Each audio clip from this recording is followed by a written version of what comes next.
Deep in the rolling hills of southern Ohio, where mist clings to the ancient ridges like a whispered secret, lies a mystery etched into the very earth. For centuries, a colossal serpent has slumbered here, a silent guardian atop a quiet plateau overlooking the gentle curves of Brush Creek. It's a place that feels outside of time, where the modern world fades away, and the air itself seems to hum with the echoes of a distant past. This is the Great Serpent Mound, one of the most enigmatic and awe-inspiring ancient earthworks on the entire planet. Imagine standing here as the first light of dawn breaks through the trees, casting long shadows that dance across its massive form. From the ground, its true shape is a puzzle, a series of flowing, grassy, but from above, the mystery unfolds into a breathtaking spectacle. A gigantic serpent over 300 feet long uncoils. In a series of 7 graceful curves, its open jaws, appearing to swallow an oval shape often interpreted as an egg, the sun, or perhaps a sacred object we can no longer name. Its tail coils into a tight, perfect spiral, a punctuation mark at the end of a sentence written in soil and stone. Who were the builders of this magnificent effigy? What purpose did it serve? These are the questions that have fascinated archaeologists, historians, and visitors for generations. The craftsmanship is astounding.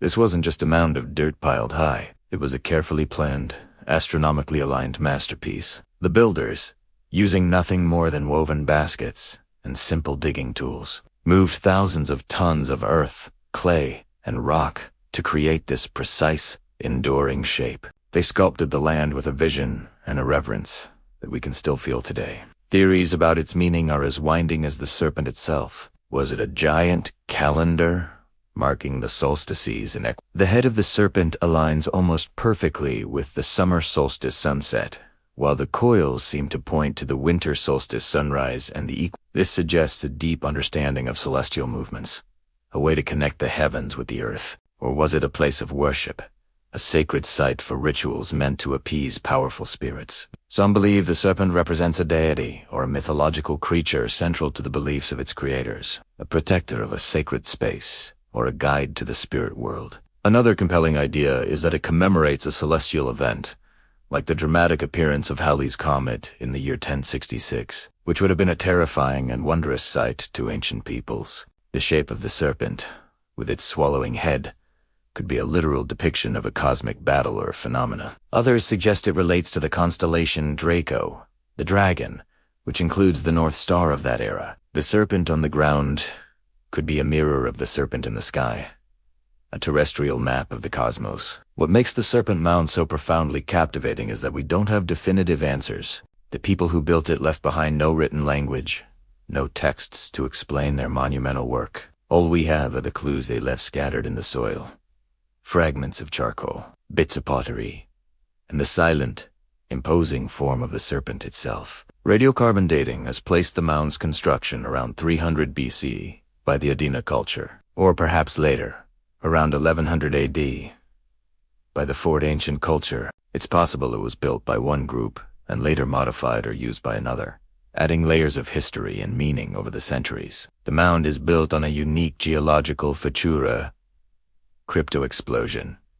Structure, an area of intensely faulted and fractured rock, believed to have been created by a meteorite impact or a massive subterranean gas explosion hundreds of millions of years ago. Did the ancient builders recognize the special energy of this place? Did they choose this spot deliberately, believing it to be a point of power, a place where the veil between worlds was thin? The very ground beneath the serpent holds its own deep time story, adding another layer of wonder to the human-made monument above it. Walking the path that winds around the effigy is a meditative experience. You follow the curves of its body, feeling the gentle rise and fall of the earth beneath your feet. The sounds of the surrounding forest, the rustle of leaves, the call of a distant bird, create a natural soundtrack. You can't help but feel a sense of connection, a kinship with the countless generations who have stood in this same spot, gazing at the same earthen form, and asking the same questions. It is a humbling reminder of the ingenuity and spiritual depth of North America, these ancient cultures. The oval shape at the serpent's mouth is particularly intriguing. Isit, an egg, symbolizing birth, creation, and the circle of life? Or is it the sun, an object of worship and the source of all energy? If the serpent is swallowing it, does this represent an eclipse? A moment of cosmic power and transformation? Or maybe it's not being swallowed at all, but disgorged, a creative act of bringing forth life or knowledge. The ambiguity is part of its power, allowing for endless interpretation and personal reflection. Nearby, there are also several conical burial mounds, typical of the Adena people, which predate the serpent itself by 1,000 years or more. This suggests the plateau was a sacred and important place long before the great effigy was constructed. The builders of the Serpent Mound chose to add their incredible creation to an already consecrated landscape, a place imbued with ancestral significance. It wasn't just an empty field. It was a hallowed ground, a center for ceremony and remembrance for millennia. Today, the Great Serpent Mound is a National Historic Landmark and is on the tentative list to become a UNESCO World Heritage Site. It's a testament to the importance of preserving these sacred places, of listening to the quiet stories they tell.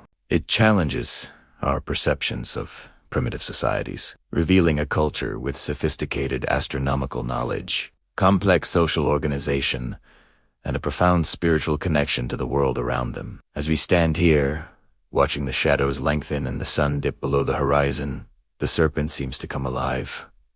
It's more than just an archaeological site. It's a piece of living history, a work of art, and a spiritual beacon. It invites us to slow down, to look up at the stars, and to wonder about our own place in the universe. The whisper beneath the trees becomes a powerful voice, speaking of time, of faith, and of the enduring human need to make our mark on the world, to create something beautiful and mysterious that will last for an eternity. The Great Serpent Mound keeps its deepest secrets, but it generously shares its sense of wonder with all who come to listen. Thank you for joining us on this journey to a place where the past is always present. If you enjoyed this exploration, please like, subscribe, and hit the notification bell to be a part of our next adventure into the mysteries of the ancient world.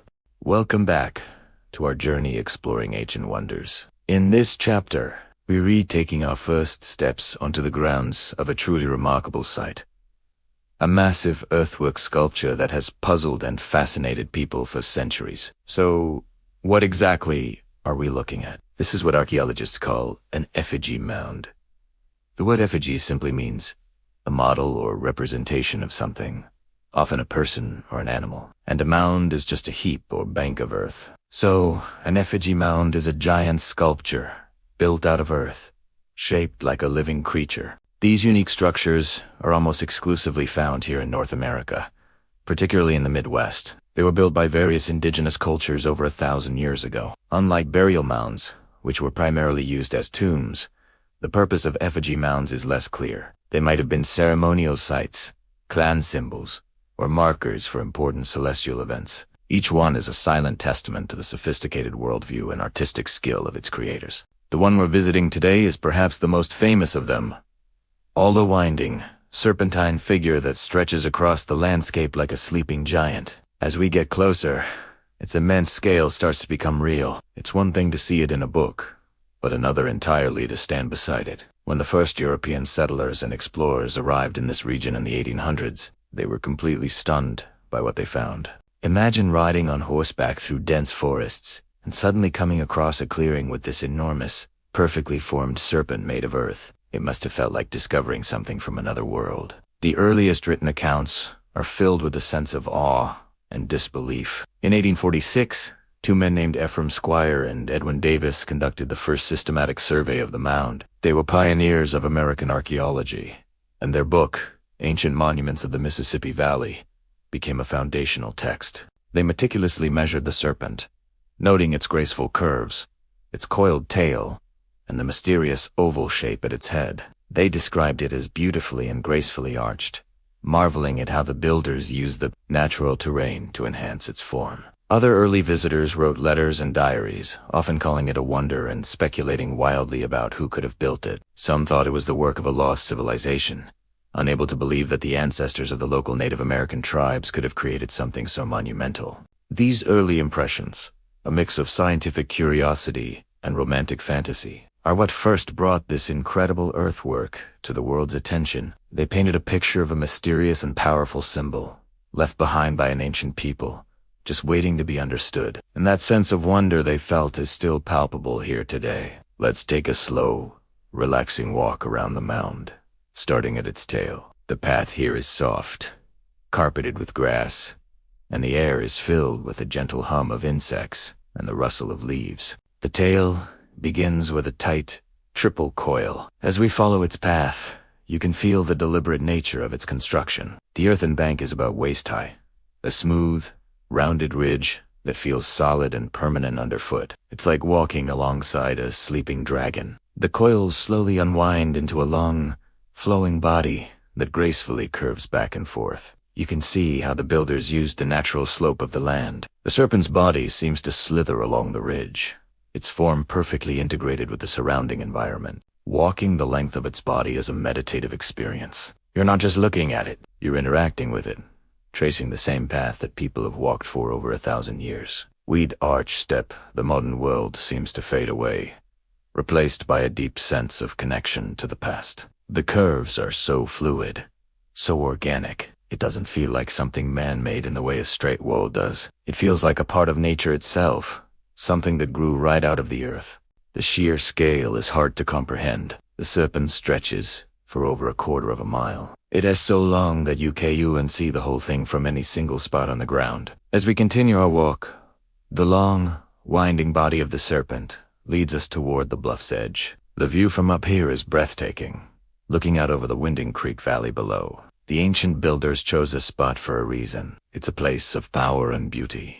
The mound itself seems to be gazing out over the landscape, a silent guardian of this sacred place. Now we're approaching the most enigmatic part of the entire structure.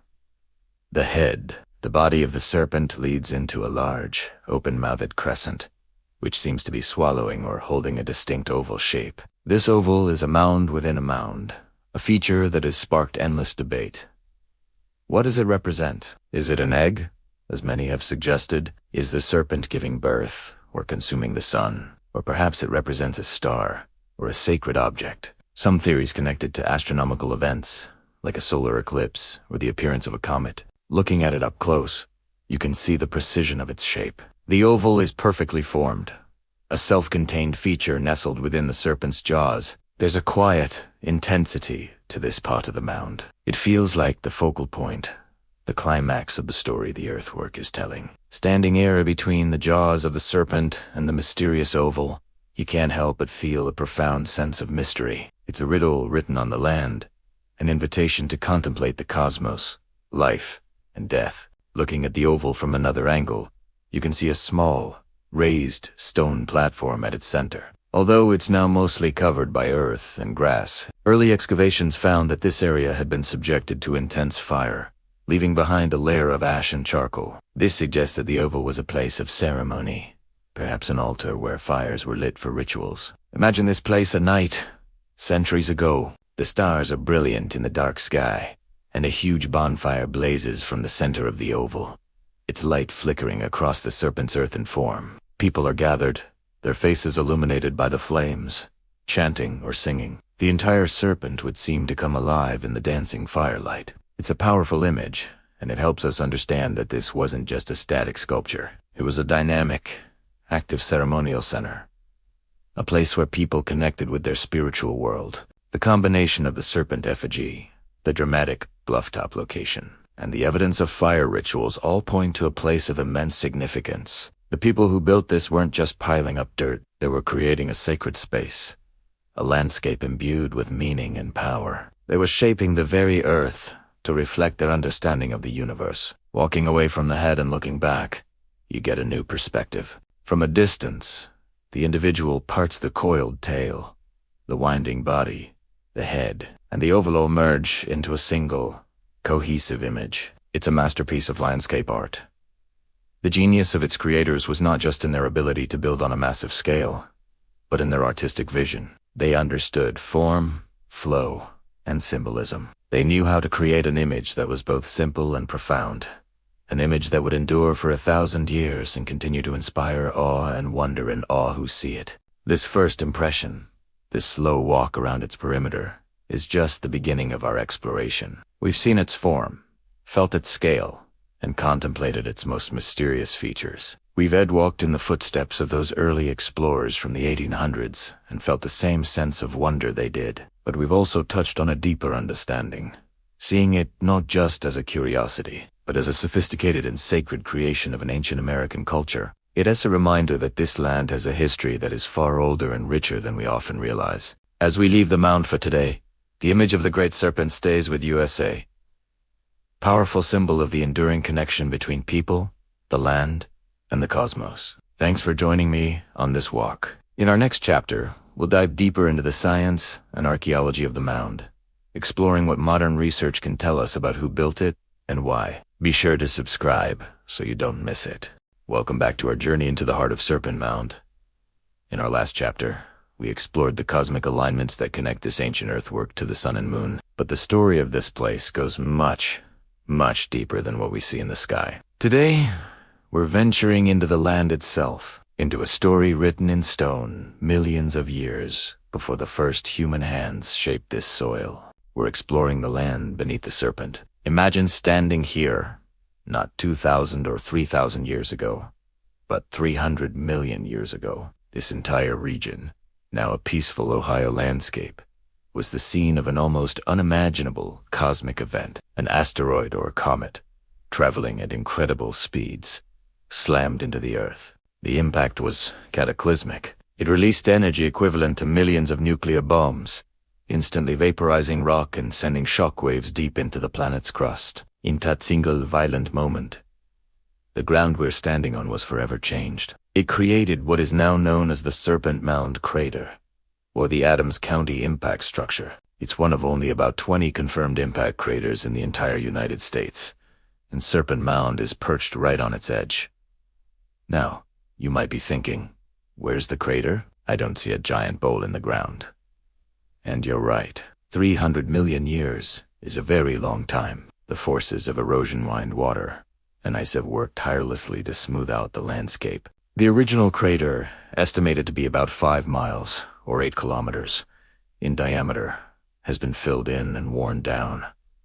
But the evidence isn't gone. It's just hidden beneath the surface. Geologists have found what they call shatter cones, a specific type of fractured rock that is considered definitive proof of a meteorite impact. They've also identified a central uplift, a feature common in complex craters where the ground rebounds after the impact, like a drop of water splashing upward. This entire plateau is a geological anomaly, a place where layers of rock that should be deep underground are pushed up and exposed at the surface. This is the stage upon which Serpent Mound was built. And this is where things get truly fascinating. The builders of this effigy didn't choose just any random hilltop. They chose a place of immense geological power, a place scarred by a collision with the cosmos. Was this a coincidence? The more we study Serpent Mound, the less likely that seems. The people who lived here were intimately connected to their environment. They would have noticed the strange things about this land. The rocks were different here. The soil was different. Certain plants might have grown here that didn't grow elsewhere, due to the unique mineral composition of the ground. The very shape of the land, with its jumbled, uplifted layers of rock, would have set it apart from the surrounding, more uniform hills of Ohio. They would have felt, in a very real way, that this place was special, that it was different. Think about the symbolism. A serpent, an entity often associated with the underworld or the earth itself, is built on a piece of land that was literally born from the heavens. It's a meeting point of sky and earth, a physical manifestation of a cosmic event. The ground here is a blend of terrestrial rock and, on a microscopic level, extraterrestrial material from the impact. This isn't just a mound of dirt on a hill. It's an artwork placed on a canvas created by an asteroid. The very foundation of the serpent is a testament to the power of the universe. The plateau itself, uplifted and distinct, creates a natural promontory, a stage that elevates the effigy, making it visible for miles around and giving it a commanding presence over the landscape. When you walk the path around the serpent, you're not just walking on an ordinary Ohio hill. You're treading on the shattered rim of an ancient impact crater.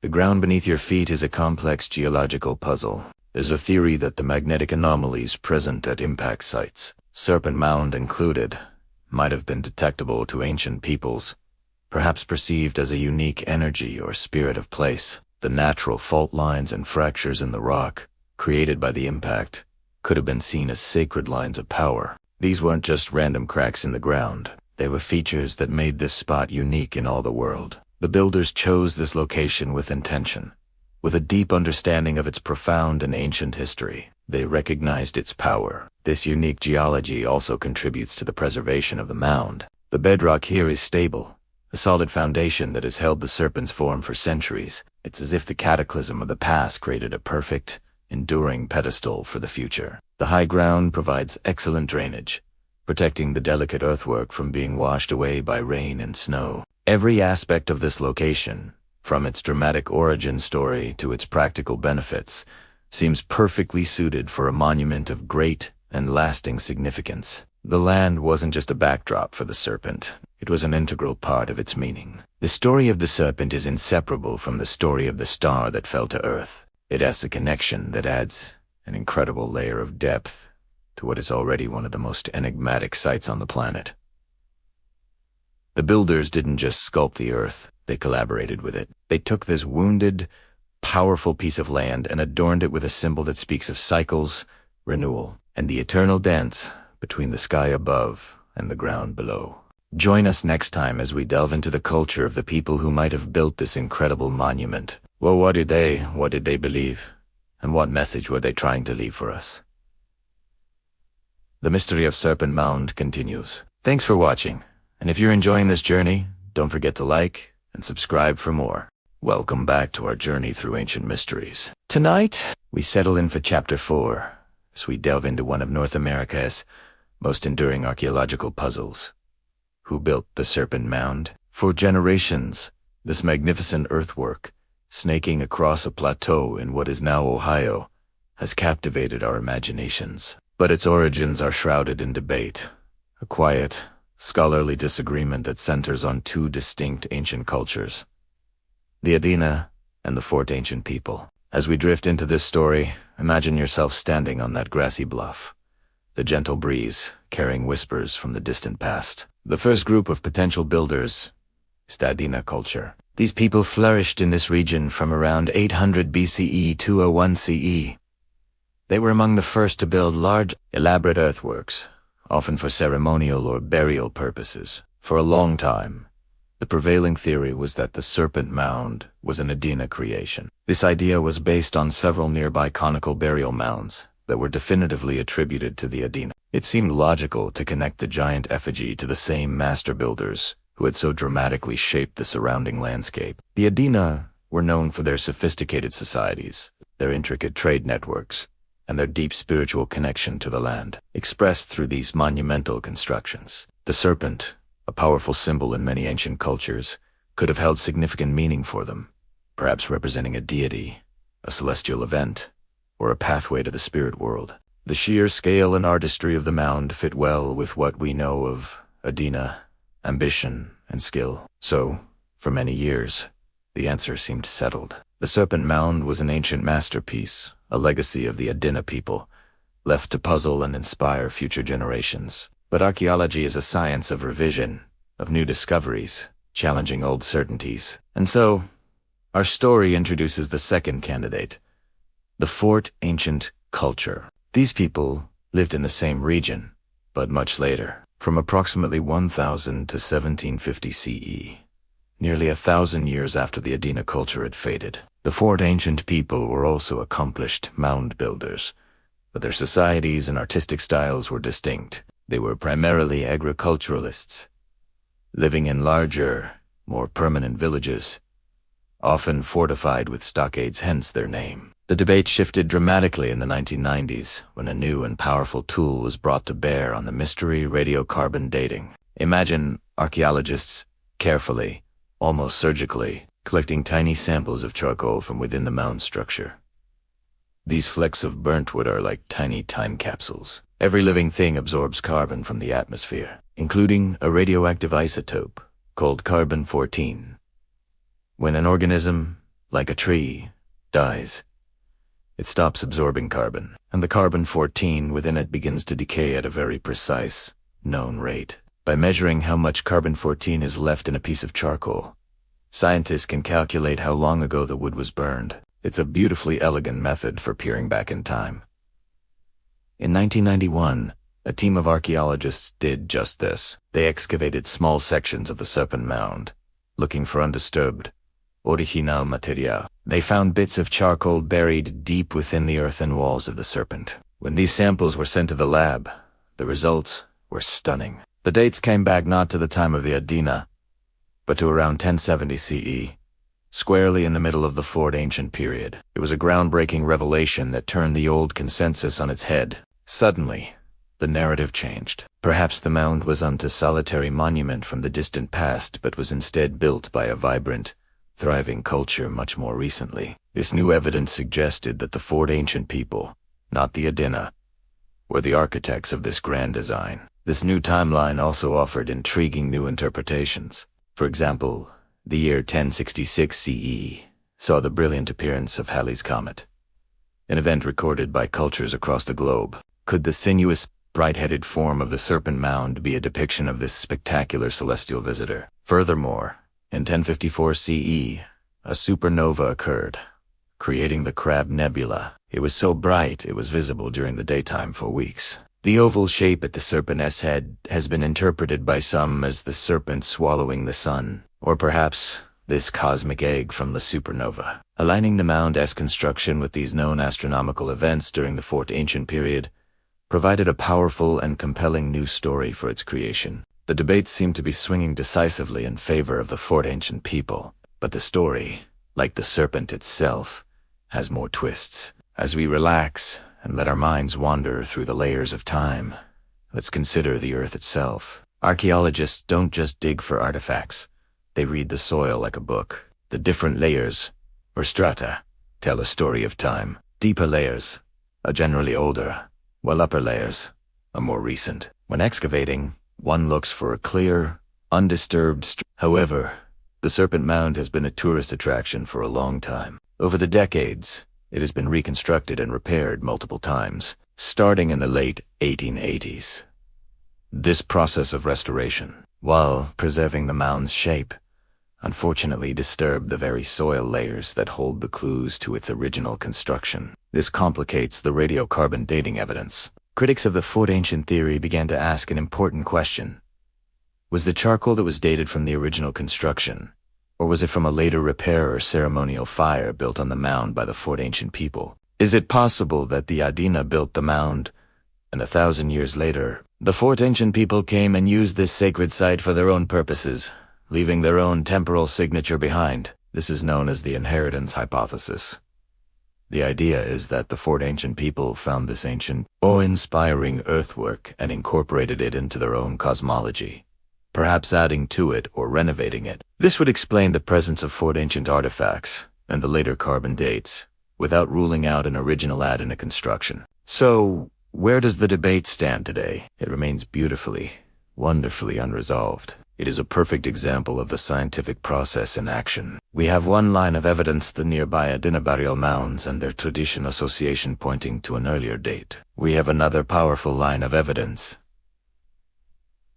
the radiocarbon dates pointing to a much later date, and we have a confounding factor, the historical restorations, that casts a shadow of uncertainty over the interpretation of that dating. Some archaeologists remain firm in the Fort Ancient camp, convinced by the scientific precision of radiocarbon dating. They argue that it's the most direct evidence we have from within the mound itself. Others lean towards the inheritance hypothesis, suggesting a multi-stage history for the site, initiated by the Adena and later adopted by the Fort Ancient people. This ongoing debate doesn't diminish the wonder of the Serpent Mound. If anything, it enhances it. It reminds us that the past is not a simple story, but a complex tapestry woven from threads of evidence, interpretation, and reinterpretation. As we drift off to sleep, we can picture these two possibilities coexisting. We can imagine the Adena people, nearly 3,000 years ago, moving baskets of earth. slowly and deliberately shaping the land into a sacred form under a sky of unfamiliar stars. And then we can imagine the fort ancient people a millennium later standing in the same spot looking up at a sky lit by a comet or a supernova, and seeing in the ancient mound a reflection of their own universe, a place to renew their own spiritual connection to the cosmos. Both scenarios are filled with a sense of profound human creativity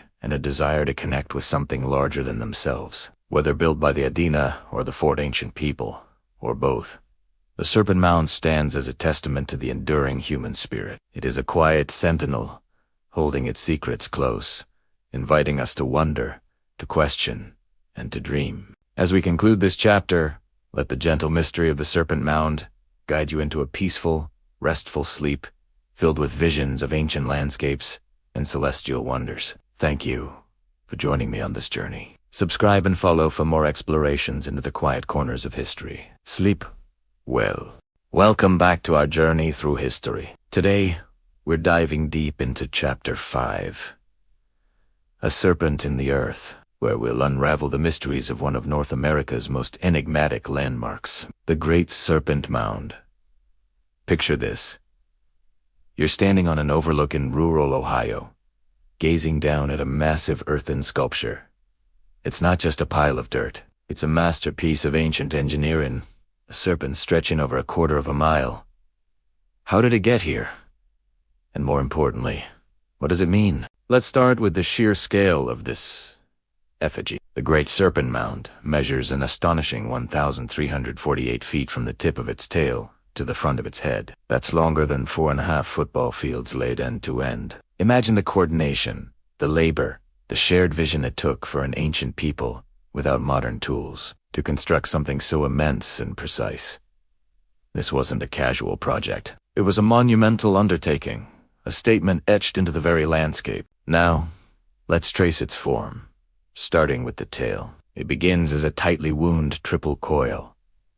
This isn't just a simple curve. It's a spiral, a powerful symbol found in cultures all over the world, often representing cycles of life, eternity, or the swirling cosmos. As you walk alongside the mound, this coiled tail slowly unwinds, leading you into the main body of the serpent. From the tile, the serpent's body undulates across the ridge in a series of 7 distinct curves. Why 7? This number holds significance in many cultures. It could represent celestial bodies, spiritual stages, or natural cycles. These graceful curves flow like a snake slithering through grass, giving the mound a sense of dynamic movement, as if it's alive, frozen in a single moment of time.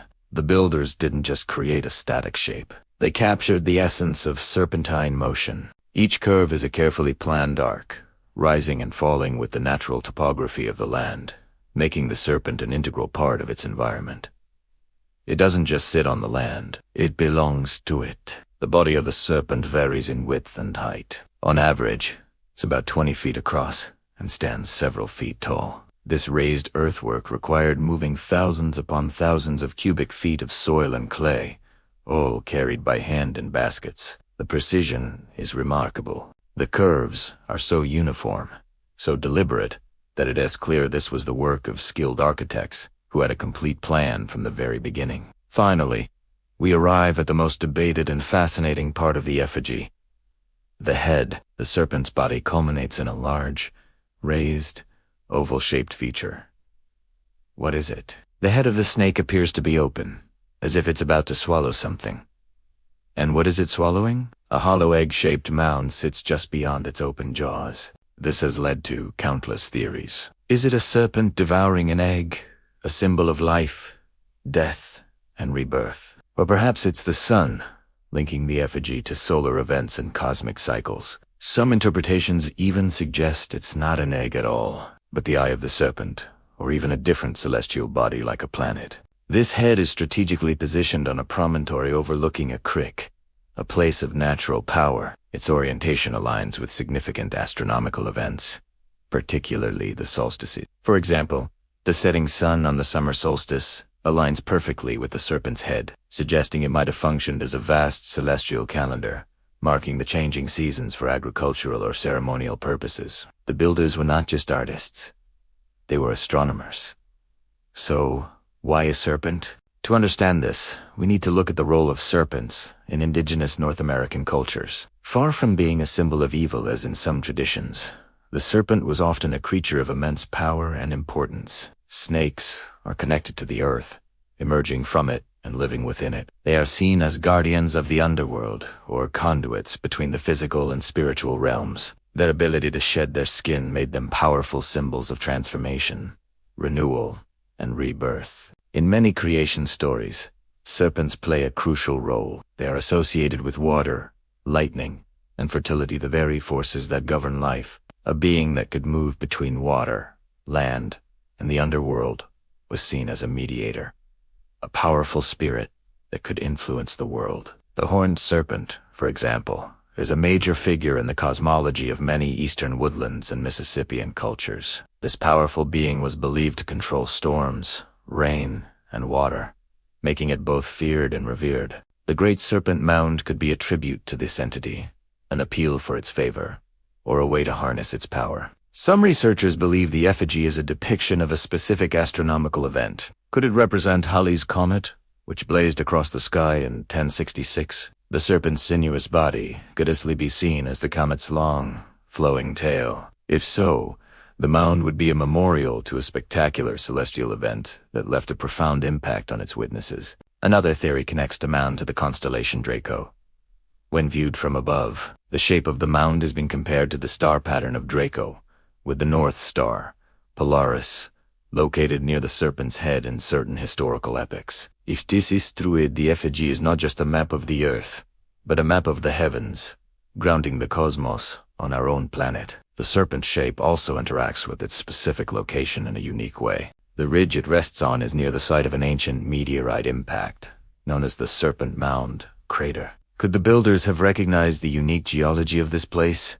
A site literally scarred by an object from the sky. Perhaps they saw this as a sacred or a powerful spot, and the serpent was built to honor or contain the energy of this cosmic collision. The serpent, a creature of the earth, could have been seen as the perfect symbol to connect the terrestrial with the celestial at this very spot. Ultimately, the Great Serpent Mound keeps many of its secrets. Was it a place of ceremony, a giant calendar, a map of the stars, a symbol of a powerful deity, or a story of creation and renewal told in earth and stone? It could be all of these things and more. The lack of artifacts found within the mound itself deepens the mystery. It wasn't a burial ground, but a place of reverence. What we do know is that the serpent's form is intentional and deeply symbolic. The coiled tail represents origins and cycles. The 7 undulating curves represent a journey, a process, or perhaps the rhythms of nature. And the open-jawed head,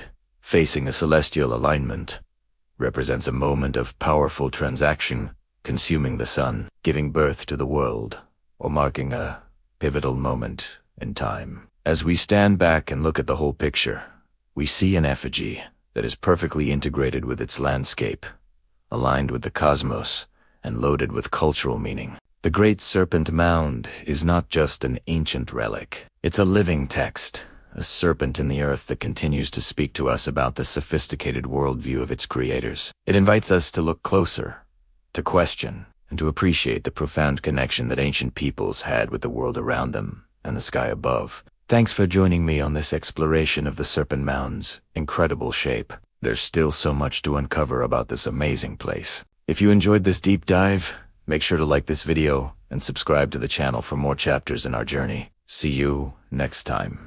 Have you ever looked up at the sky and felt a connection to the past? To the countless generations who gazed at the same sun, the same moon, the same stars. Today we're diving deep into one of the most fascinating mysteries of the ancient world. How our ancestors used the sky as a giant clock and a sacred map, embedding its secrets right into the earth beneath our feet. This is the story of celestial alignments, where astronomy and archaeology collide. Our journey begins with a truly enigmatic structure, an immense serpent sculpted from the earth. For centuries, its purpose was debated. Was it a fortress, a burial ground, a symbol of a forgotten myth? The truth, it turns out, is written in the sky. As researchers and astronomers studied this massive earthwork, they noticed something incredible. The head of the serpent, with its open jaws, points directly toward the spot on the horizon where the sun sets on the summer solstice. The longest day of the year. Imagine standing there, thousands of years ago, as the sun begins its slow descent on that special day. It looks as if the great celestial orb is being swallowed by the giant earthen serpent. It's a breathtaking spectacle, a piece of cosmic theater designed by people we often underestimate. This wasn't a coincidence. It was a deliberate, precisely engineered alignment. The people who built this weren't just primitive farmers. They were brilliant skywatchers, astronomers who understood the sun's annual journey with remarkable accuracy. They knew that the sun doesn't set in the same place every day. It travels along the horizon, reaching its northernmost point at the summer solstice, and its southernmost point at the winter solstice. The days in between, when day and night are of equal length, are the equinoxes. These 4 points, D, 2 solstices, and 2 equinoxes marked the cornerstones of their year. They were crucial for agriculture, for knowing when to plant and when to harvest, but they were also sacred moments, times of celebration, ceremony, and a deep connection to the cosmic order. So, how did they do it?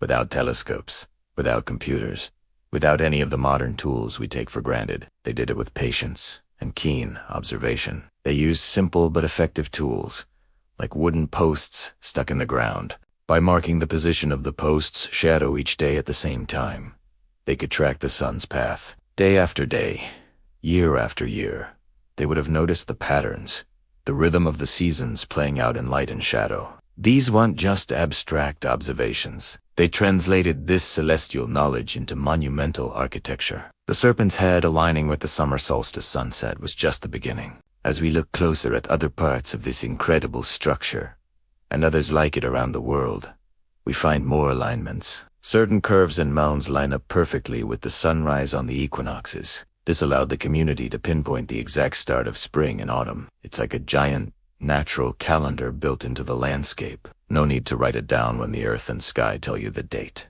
These alignments were public knowledge, shared experiences that brought the community together. They would gather at these sites to watch the sun hit its mark, reaffirming their place in the universe and the cycles that govern their lives. But the sun was only half of the story. The moon, with its own mysterious and complex cycle, was just as important. The moon's path across the sky is more complicated than the sun's.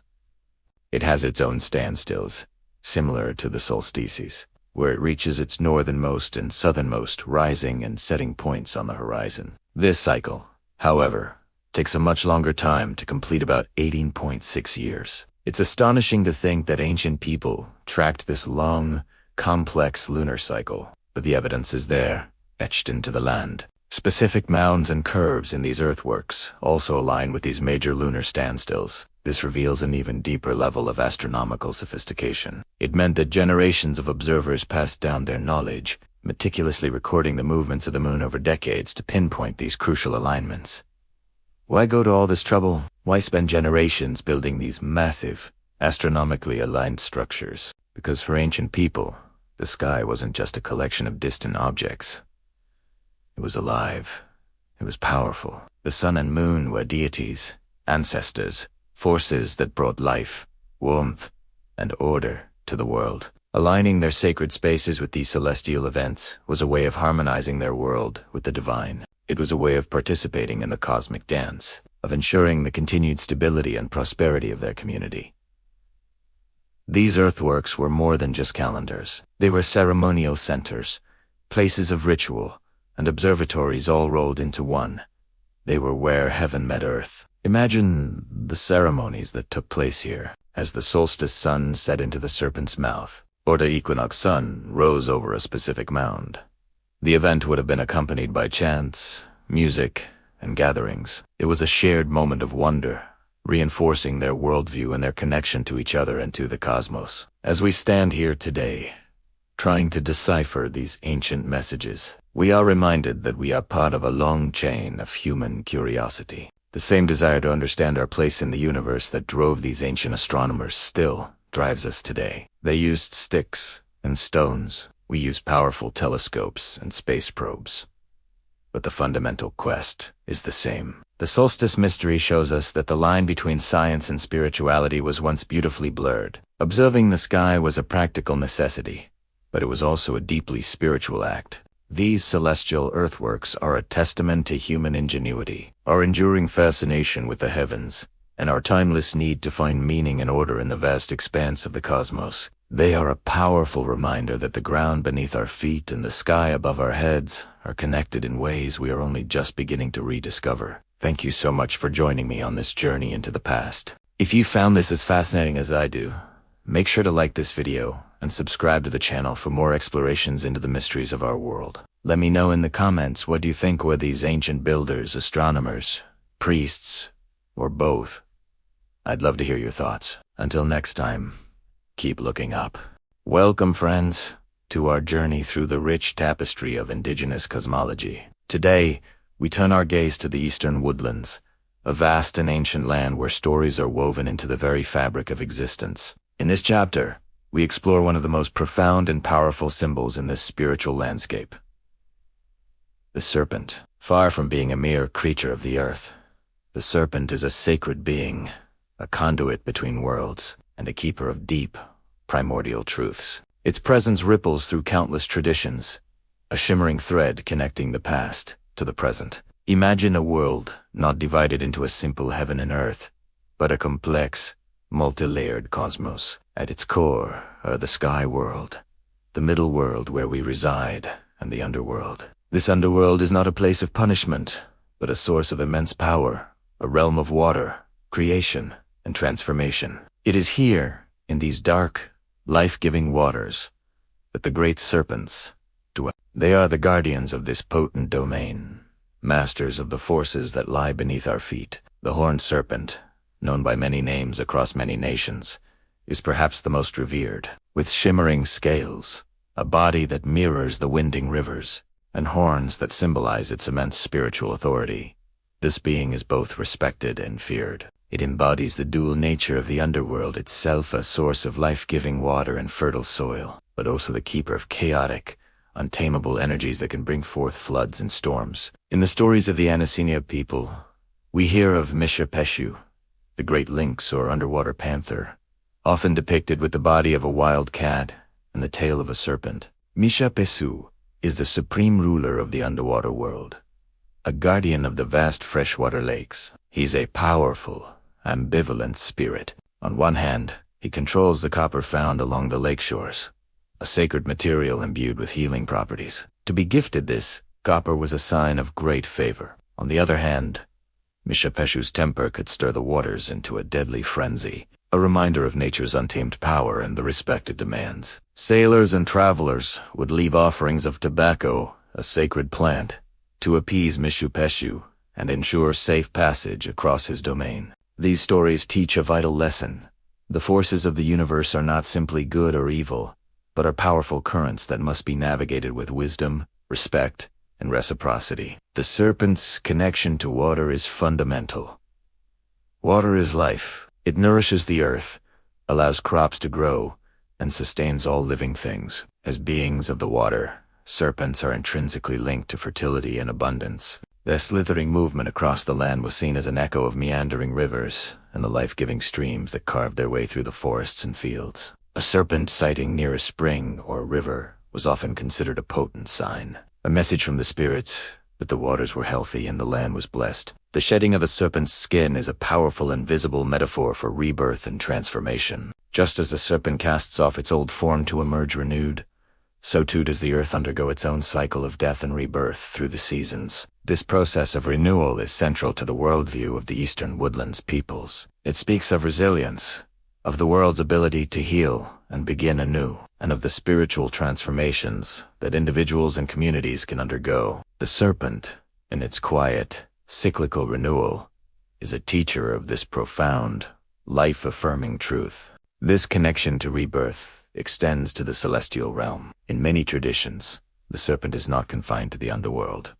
It can traverse the different layers of the cosmos. The great horned serpent, Uktina, in Cherokee stories, is a formidable being whose very breath could be fatal. Yet, in its forehead, it held a dazzling crystal, This crystal was said to grant immense spiritual power, including the ability to see into the future and heal the sick. The hero who could obtain this crystal would become a great leader and medicine person, but the quest was perilous. This tale illustrates the serpent as a gatekeeper to profound knowledge, a protector of sacred power that is not easily won. It requires courage, purity of heart, and a deep understanding of the spiritual world.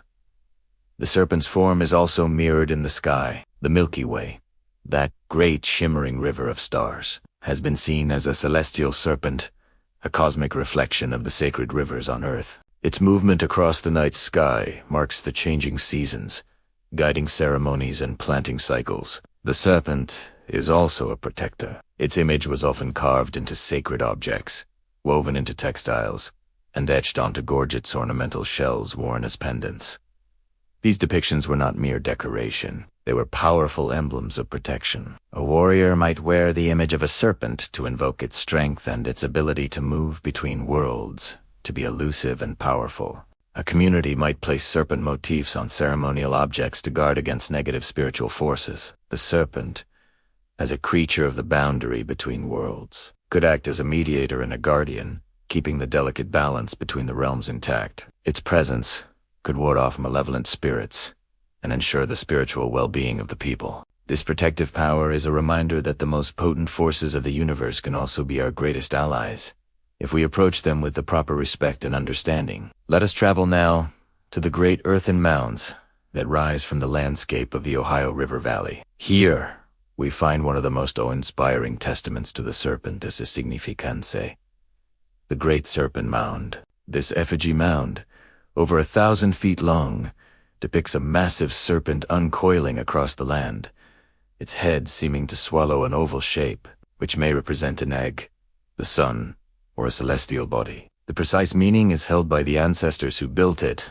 but its scale and astronomical alignment speak volumes. It is a monumental prayer etched into the earth itself, a testament to the deep reverence for the serpent and its connection to cosmic cycles. Standing in its presence, you can feel the pulse of an ancient cosmology, a worldview where the earth and sky are in constant dialogue, and the serpent is a key actor in this grand cyclical drama of life, death, and renewal. It is a sacred place, a physical manifestation of the stories and beliefs that have guided generations. As we bring this chapter to a close, let us reflect on the profound depth of the serpent symbol. It is not a monster to be slain, but a sacred teacher and guardian. It embodies the powerful, life-giving forces of the underworld and the waters. It teaches us about transformation, resilience, and the cyclical nature of existence through the shedding of its skin. It is a fierce protector, a keeper of sacred knowledge, and a bridge between the different realms of the cosmos. Its stories written in the rivers, carved into the earth, and traced in the stars above. The serpent reminds us that the world is alive with power and meaning, and that even in the darkest depths, there is the potential for creation, healing, and rebirth. It asks us to look beyond simple dualities and embrace the complex, interconnected nature of all things. Thank you for joining me on this exploration of indigenous cosmology. The stories of the serpent are just one thread in a vast and beautiful web of knowledge. By listening with open hearts and minds, we honor the traditions that have cared for this land for millennia. If these stories resonate with you, please subscribe and continue this journey with us. Until next time, walk with respect and curiosity. Welcome back to our journey through ancient mysteries. Today, in Chapter 8, we're venturing beyond the serpent itself to explore the vast ritual landscape that surrounds it. This isn't just about one incredible earthwork. It's about a sacred region that pulsed with spiritual life for thousands of years. Look around the Ohio Valley, and you'll find them. Dozens of conical burial mounds, silent sentinels dotting the hills. These mounds, often built by the Adena and later Hopewell cultures, are more than just graves. They are monuments, statements of belief, and physical links to the ancestors. Each one represents a community's effort, a collective act of remembrance and reverence. Imagine the scene.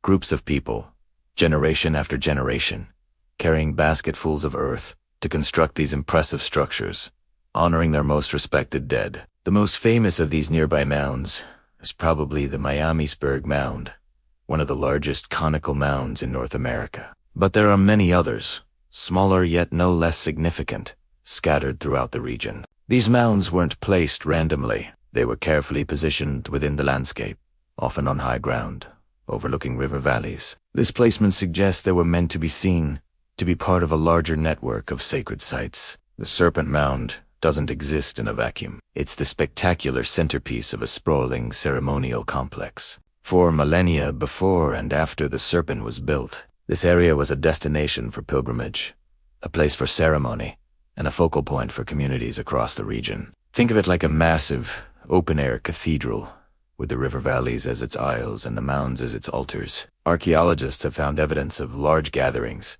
feasting, and complex rituals. The artifacts discovered are exquisite flint tools, intricate copper ornaments, and pipes carved into animal forms still.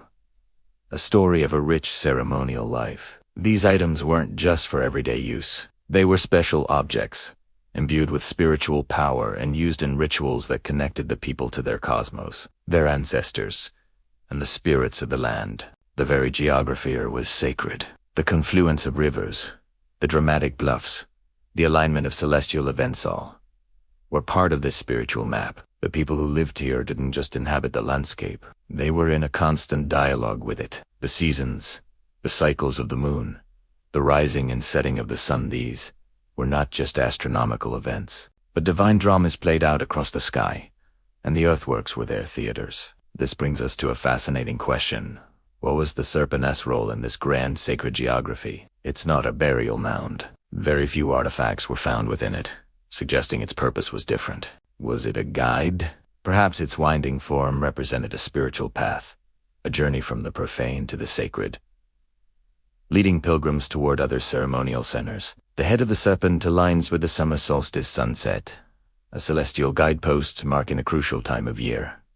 Or was the serpent a guardian? Positioned on a high, dramatic spur of land, it seems to watch over the valley below. Its form, a powerful and often feared creature in many cultures, could have been meant to protect this sacred space. It could have been seen as a powerful spirit, a chthonic deity of the underworld, guarding the boundary between the world of the living and the world of the spirits, which was so vividly represented by the nearby burial mounds. Another possibility is that the serpent acted as a giant marker. In a world without written maps, massive earthworks like this would have been unmistakable landmarks. It could have signified, you are now entering a sacred territory. Its unique shape would have been known far and wide, a beacon for travelers and pilgrims, letting them know they had arrived at a place of immense spiritual power. We can see a progression in the use of this landscape. The early Adena people built their conical mounds, honoring their dead and establishing their connection to the land. Later, the Hopewell culture expanded on this, creating more complex earthworks and participating in a vast trade network that brought exotic materials from hundreds of miles away for their rituals. Then, perhaps later, the serpent was created, adding another layer of meaning, another monumental chapter to the story of this sacred place. What's incredible is that these different layers of history don't erase each other. They build upon one another. An ancient burial mound built by one culture could have been revered and incorporated into the rituals of a later culture. The serpent itself might have been built to honor, reinterpret, or even contain the power of an older, unseen spiritual force on that very bluff. So, when we look at the Serpent Mound, we're not just seeing a single monument. We're seeing the heart of a ritual landscape. We're looking at a place that was the center of a spiritual world for countless generations. The mounds are the tombs of the ancestors. The river valleys are the paths of pilgrimage. And the serpent itself is the enigmatic guide, guardian, or marker at the center of it all. It's a testament to the enduring human need to find meaning in the world, to connect with the cosmos, and to create sacred spaces that last for millennia. Thank you for joining me on this deep dive into the world around the serpent. The story is far from over. Next time, we'll tackle the great debate. Who actually built the Serpent Mound? It's a question that has puzzled experts for over a century. Don't forget to like, subscribe, and hit that notification bell so you don't miss it. See you then. Welcome back to our journey into the past. In this chapter, we turn our gaze to one of the most enigmatic features we've encountered so far. The peculiar oval shape held at the head of the serpent carving. What is this object? Is it a key to understanding the entire monument? or a detail lost to time? Archaeologists and historians have debated this for decades, and today, we're going to explore the most compelling theories. Let's dive into Chapter 9, the oval at the head-egg sun, or cosmic portal. So, let's start with the most direct and perhaps obvious interpretation. It's an egg. The connection between serpents and eggs is ancient and widespread across many cultures.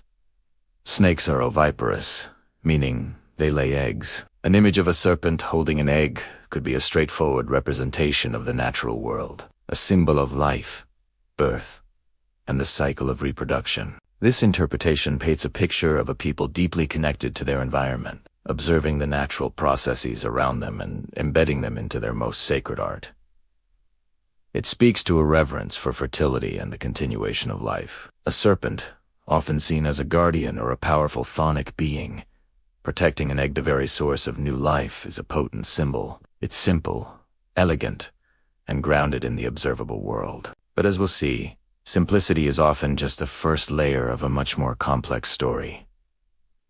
What if this egg wasn't just any egg? This leads us to our second major theory, which elevates the object from the terrestrial to the celestial. What if it's not an egg, but the sun? Imagine ancient people, their lives dictated by the rising and setting of the sun. It brought warmth, light, and allowed their crops to grow. It was the ultimate source of power and life. In many ancient mythologies, the sun is carried across the sky by a divine being or a sacred animal. A serpent, a creature that sheds its skin and is reborn, could symbolize the daily cycle of the sun disappearing at night and re-emerging at dawn. The serpent holding the sun could represent the cosmic force that ensures this daily rebirth. This idea connects the monument to celestial observation and a sophisticated understanding of cosmology. It suggests the builders were not just farmers, but also astronomers, tracking the movements of the heavens and encoding that knowledge into their stone symbols. The serpent becomes a solar guardian,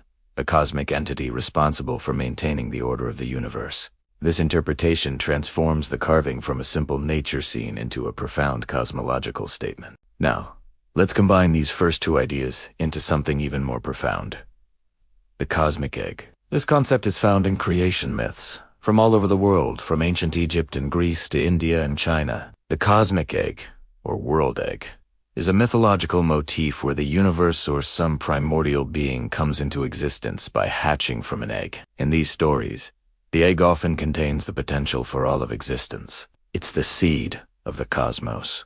If the oval is a cosmic egg, then the serpent isn't just a guardian of new life or the sun. It's a primordial creator deity, a being present at the dawn of time, holding the very genesis of the universe in its grasp. This is a powerful and awe-inspiring image. It suggests that the people who created this monument were grappling with the biggest questions of all. Where did we come from? How did the world begin? The serpent with the cosmic egg becomes a symbol of creation itself, a visual representation of their origin story. This theory elevates the monument to a sacred text written in stone, telling the story of the birth of everything. It is a testament to the human need to understand our place in the universe, and to give form to the formless mystery of creation. But the celestial interpretations don't stop with the sun. Let's broaden our perspective. The oval could be a more general lunar or solar symbol. It doesn't have to be exclusively the sun. It could represent the moon, another powerful celestial body that governs tides, cycles, and the night. Some cultures associate snakes with the moon due to their cyclical skin shedding, mirroring the waxing and waning of the lunar phase. In East light, the serpent in the oval could be a representation of a celestial duality, sun and moon, day and night, light and dark. This balance of opposing forces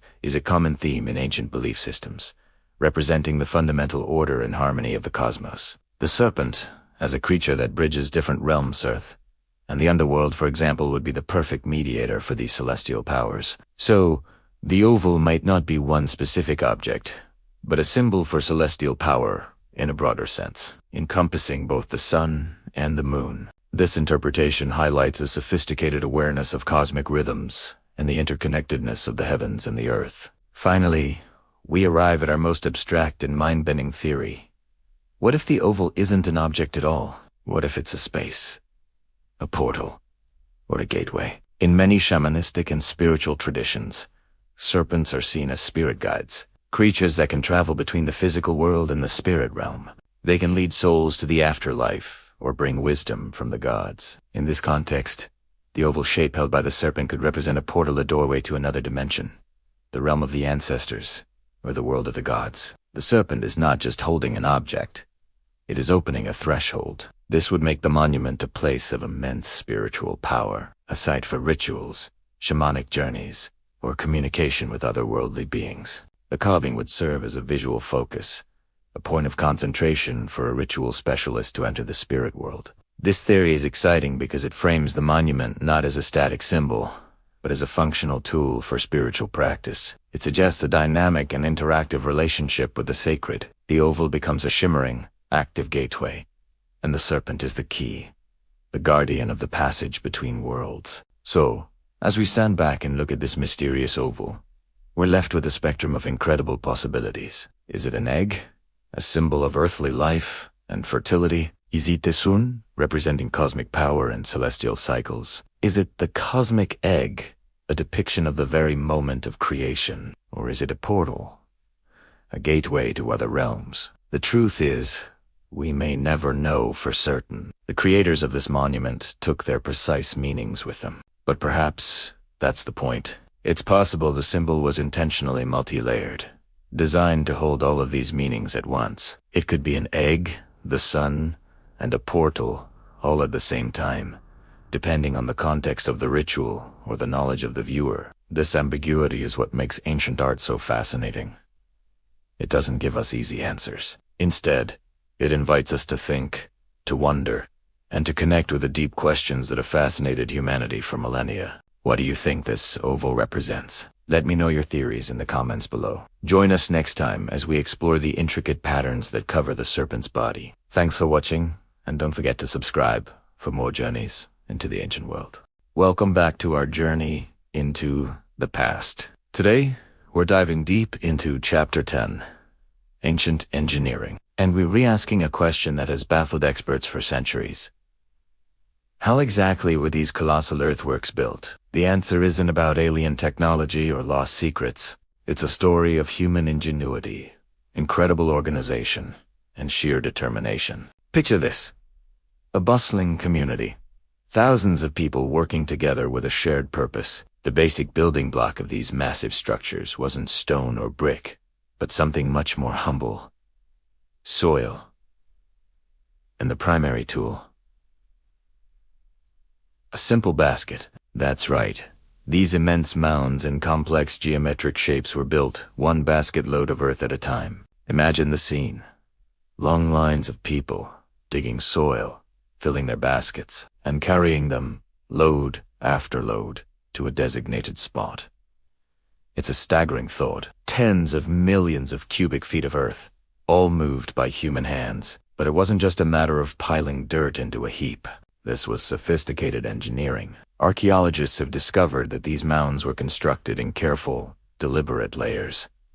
They didn't just dump the soil, te placide, Italiano. Often, they would use different types of soil for different layers. Clay, sand de lomage, chosen for its specific properties. A layer of dense, impermeable clay might be used to create a stable, water-resistant cap, while a layer of dark, organic-rich topsoil might form a ceremonial surface. These layers were often compacted, sometimes by people literally tamping it down with their feet, creating a structure that was incredibly strong and stable.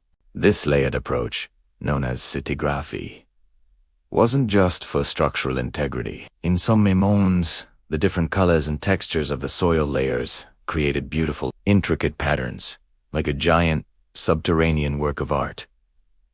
This tells us that aesthetics were just as important as engineering. So how did they organize such a monumental task? This wasn't a weekend project.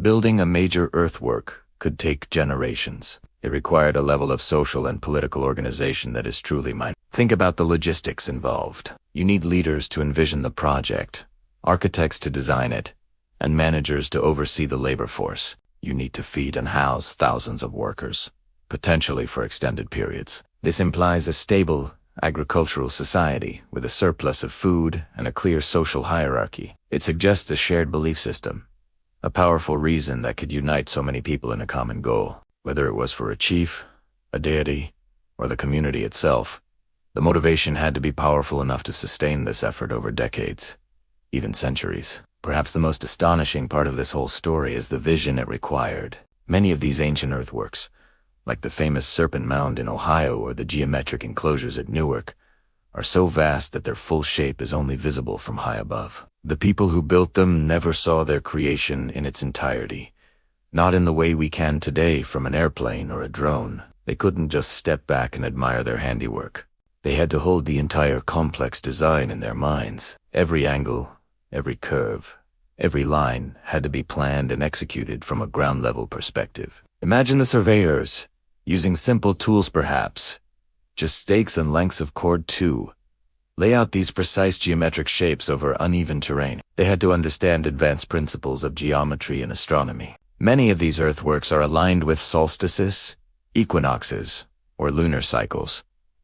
This isn't a coincidence. It's the mark of a people with a deep understanding of the cosmos, a people who were weaving their beliefs about the heavens right into the landscape itself. They were creating a sacred space, a calendar carved into the earth, a monument that connected them to the sky. And these weren't places that were built and then abandoned. Archaeological evidence shows that these sites were used, modified, and added to over hundreds, sometimes thousands, of years. A mound might start as a small platform and be gradually enlarged by successive generations. New walls and enclosures might be added, reflecting changes in ceremony or population. These weren't static monuments. They were living landscapes, evolving with the communities that built and revered them. Each layer of soil tells a story, a chapter in the long history of the site. They were centers for trade, for ceremony, for politics, and for burial. They were the heart of their world. When we look at these ancient earthworks today, it's easy to be impressed by their scale. But the true marvel isn't just their size. It's the patience, the skill, and the incredible long-term vision they represent. It's the story of a society that could plan and execute projects on a generational time, building something magnificent that no single person would ever see completed. It is a testament to the power of human cooperation and the enduring need to leave a mark on the world, to build something that lasts. So the next time you see a picture of an ancient mound, don't just see a hill. See the thousands of individuals, the millions of basket-loads of soil, the centuries of labor, and the celestial vision that brought it into being. It's a story of engineering, yes, but it's also a story of community, belief, and the timeless human spirit. Thanks so much for joining me on this deep dive. If you found this as fascinating as I do, make sure to like this video and subscribe to the channel for more explorations into our incredible past. See you in the next chapter. Have you ever looked up at the night sky and felt a connection to something ancient? Long before telescopes, satellites, or even written language, people all over the world were expert astronomers. Here in ancient America, they were known as the people who watched the skies. For them, the cosmos wasn't just a beautiful sight. It was a clock, a calendar, and a sacred map that guided every aspect of their lives. Imagine a world without apps or digital calendars. How would you know when to plant your crops, when to harvest, or when to prepare for the changing seasons? The answer was written in the stars and in the steady, predictable dance of the sun and moon. Indigenous astronomer priests were the keepers of this celestial knowledge. They were highly respected individuals, entrusted with observing the heavens and interpreting its messages for their communities. Their observatories weren't buildings with domed roofs. Instead, they used the land itself. They established horizon markers, specific points on the landscape, like a distinctive notch in a distant mountain or a carefully placed wooden post. From a central viewing spot, they would watch the sun rise and set.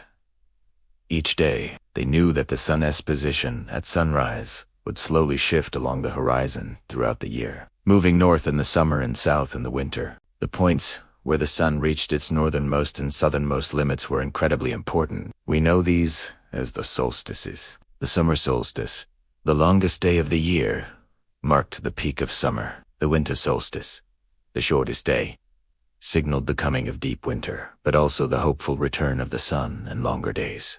The equinoxes, when day and night are of equal length, marked the midpoints, signaling the start of spring and autumn. This knowledge was passed down not through books, but through oral calendars and traditions. Stories, songs, and ceremonies encoded this complex astronomical data, ensuring it was remembered and transmitted accurately from one generation to the next. These oral calendars were vital. They told people when the seasons were turning, when certain animals would migrate, and, crucially, when to plant and harvest their crops. An entire community's survival depended on the accuracy of these solstice and equinox ceremonies were major community events. People would gather at sacred sites, often aligned with these celestial events, to mark the occasion. These weren't just parties. They were moments of deep spiritual significance, reinforcing the connection between the people, the earth, and the cosmos. They gave thanks for the sun's warmth, prayed for a good harvest, and celebrated the cyclical nature of life and time. This brings us back to one of the most mysterious and magnificent earthworks in North America, the Serpent Mound. We've explored its incredible form, but many researchers believe its purpose was deeply connected to this celestial timekeeping. Could this massive effigy have been more than just a symbol? Could it have been a functioning astronomical tool? Let's look at the alignments. The head of the serpent aligns with the sunset on the summer solstice. Imagine standing there thousands of years ago, watching the sun sink below the horizon, seemingly being swallowed by the serpent's open jaws. This would have been a powerful, awe-inspiring sight, a clear marker of the longest day of the year. Other parts of the serpent's sinuous body also seem to align with the sunrise on the solstices, and the curves of the serpent's body could have acted as a guide, with specific points marking the sun's position on these key dates. By observing where the sun rose or set in relation to the mound's coils, the people could track the progression of the year. This wasn't just about knowing the date. It was about survival. For agricultural societies like the Adena or Fort Ancient cultures, who may have built or used the mound, timing was everything. Planting corn too early could mean a frost kills the young shoots. Planting too late could mean the crops didn't have enough time to mature before the first frost of autumn. The Serpent Mound may have served as a huge, reliable calendar, helping to regulate the agricultural cycle for the entire community. When the sun aligned with the serpent's head, it was a clear signal. The growing season was at its peak.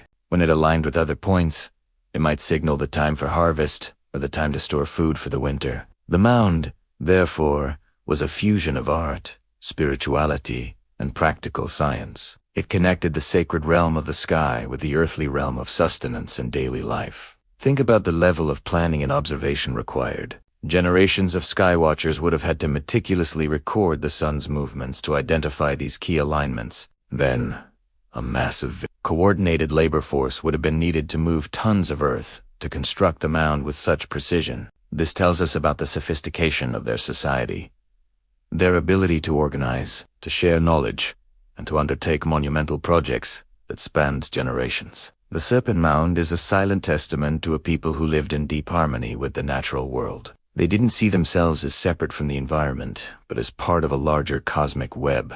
The sun, moon, and stars weren't distant objects. They were active participants in their lives. The earth beneath their feet and the sky above their heads were two parts of the same sacred story. As we stand here today, using technology to understand these ancient alignments, we're following in their footsteps. We're still looking up, still asking questions, and still trying to understand our place in the universe. The people who watched the skies left us a profound legacy, etched into the landscape itself. Reminder that for millennia, humanity has found meaning, guidance, and wonder in the celestial clockwork above. The Serpent Mound is not just a relic of the past. It's an enduring invitation to look up and reconnect with the rhythm of the cosmos. Thanks for watching, and don't forget to follow for our next chapter.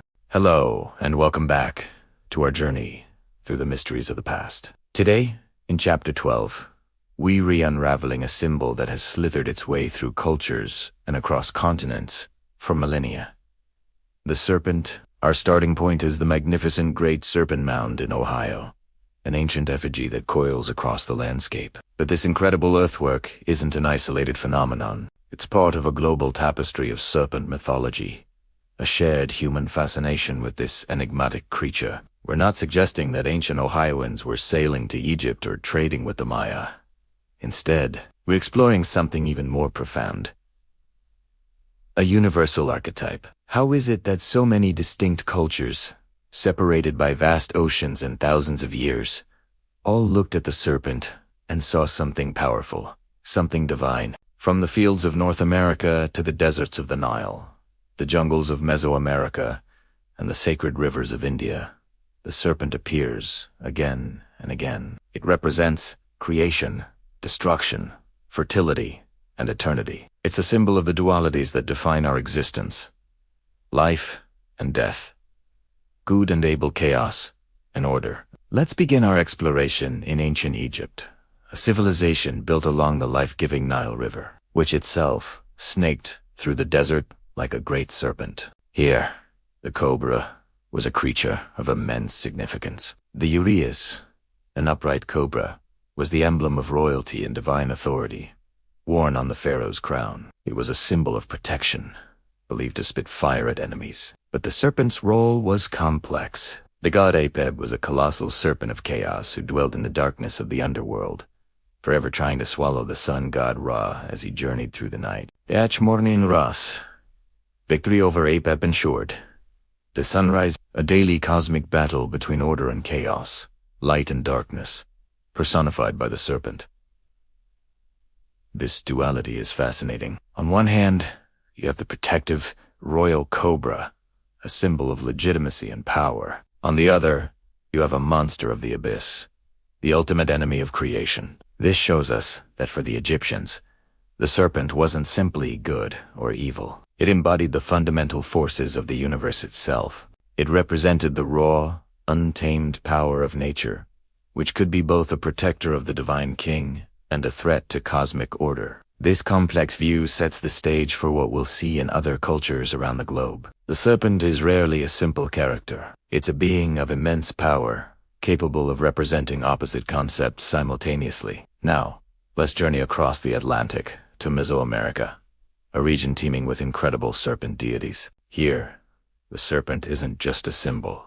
It's often a central figure in the pantheon of gods. Perhaps the most famous is Quetzalcoatl, the feathered serpent, revered by the Aztecs, Maya, and other cultures. This magnificent deity combines the serpent, a creature of the earth and water, with the Quetzal bird, a creature of the sky. Quetzalcoatl is a creator god, a bringer of knowledge, agriculture, and the calendar. He represents the union of heaven and earth, the spirit and the material world.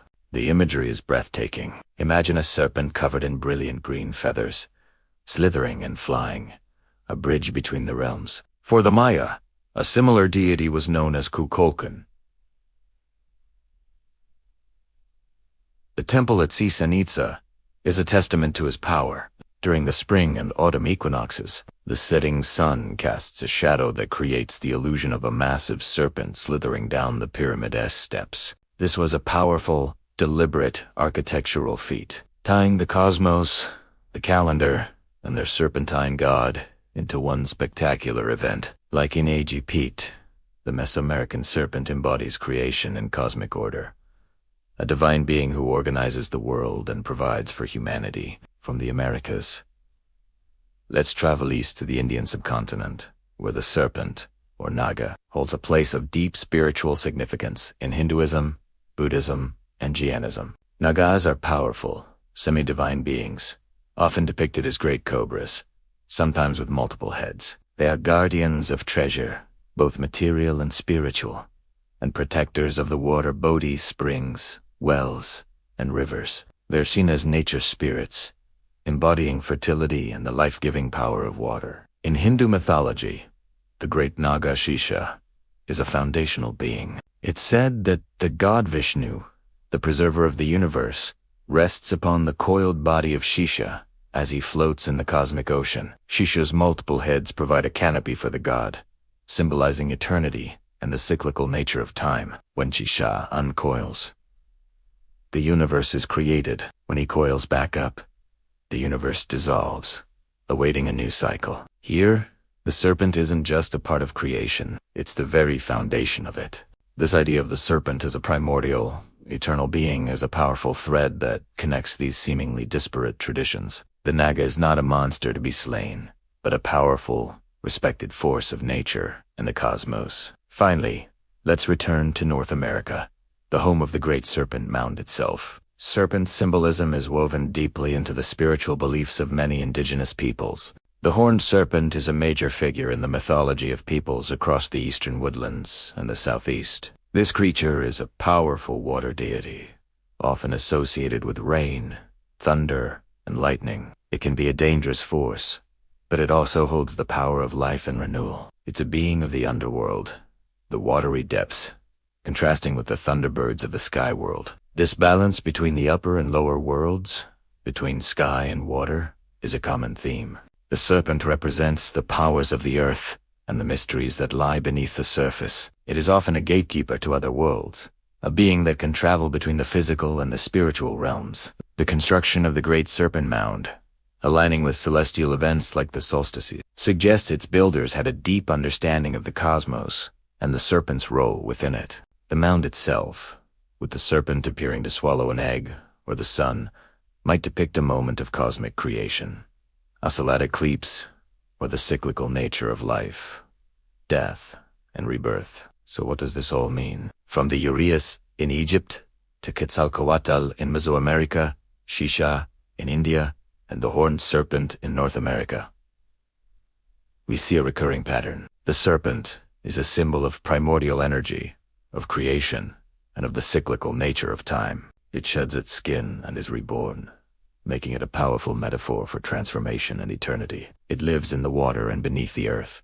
connecting it to the underworld, the unconscious, and the mysterious forces of life. The Great Serpent Mound in Ohio isn't just a local artifact. It is North America's grand contribution to a global conversation about one of humanity's oldest and most powerful symbols. It's a testament to the idea that no matter where we are in the world, we humans look to nature to understand the biggest questions of existence. And time again, we have looked to the silent, elegant, and powerful serpent to find our answers. Thank you so much for joining me on this exploration of global serpent mythology. It's truly amazing to see how these universal symbols connect us all. If you enjoyed this journey, please like, subscribe, and hit that notification bell so you don't miss our next chapter. We have so much more to uncover together. See you next time. Welcome back to our journey through history. Today, in Chapter 13, we explore the rediscovery of the Great Serpent Mound in the 19th century, a pivotal period that brought this ancient marvel into the modern consciousness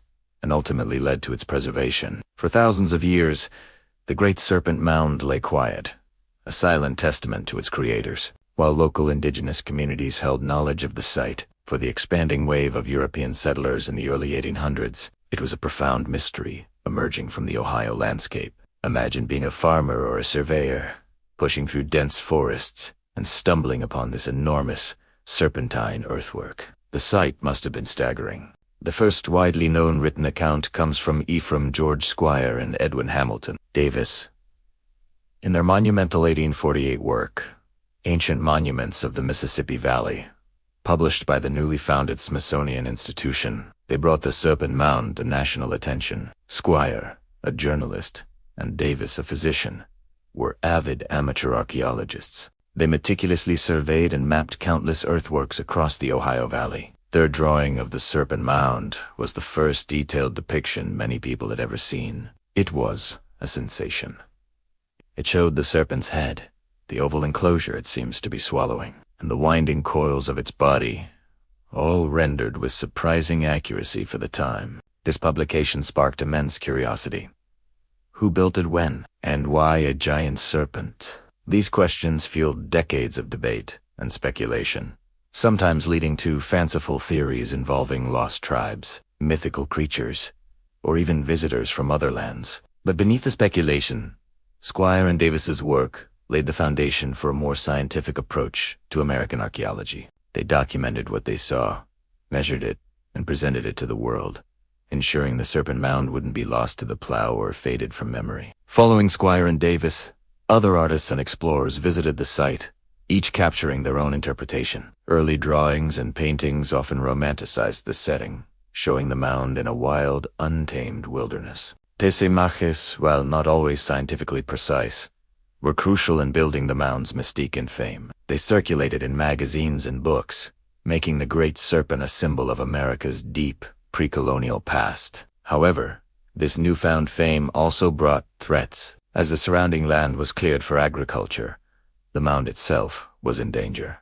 Treasure hunters, motivated by a misguided belief that riches were buried within, occasionally dug into the effigy, causing damage. The delicate earthwork, which had survived for centuries, was now vulnerable to the pressures of the modern world. It became clear that simply knowing about the mound wasn't enough. It needed protection. This is where Frederick Ward Putnam enters the story. Putnam was a pioneering figure in American anthropology, and curator of the Peabody Museum of Archaeology and Ethnology at Harvard University. In the 1880s, he became deeply concerned about the destruction of ancient earthworks across the country. When he learned that the land containing the Serpent Mound was for sale and likely to be farmed, which would have meant its complete destruction, he sprang into action. Putnam recognized the site's immense historical and cultural value. He saw it not as a curiosity to be plundered, but as a unique record of a past civilization that had to be saved for future generations.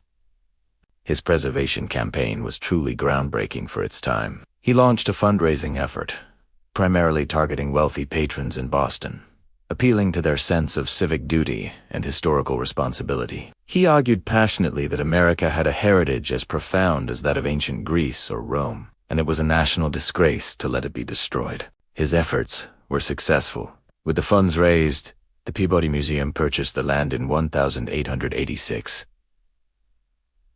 This was a landmark moment of the very first instances in the United States of an archaeological site being purchased specifically for the purpose of preservation. But Putnam's work didn't stop with the purchase. He was a man of science, and he wanted to understand the mound, not just own it. Between 1887 and 1889, he conducted the first professional archaeological investigations at the site. His methods were meticulous for the era. Instead of destructive treasure hunting, he undertook careful, systematic excavations. He explored sections of the serpent's body and the nearby burial mounds, documenting his findings with detailed notes and drawings. He discovered very few artifacts within the serpent effigy itself, which led him to conclude it was likely a sacred site for ceremonies, not a burial location. His team also undertook the crucial work of restoration. They carefully repaired the damage caused by erosion and previous digging, shoring up the earthen walls to restore the serpent's original form as accurately as possible. Putnam's team also built an observation tower so visitors could appreciate the full scale and shape of the effigy from above,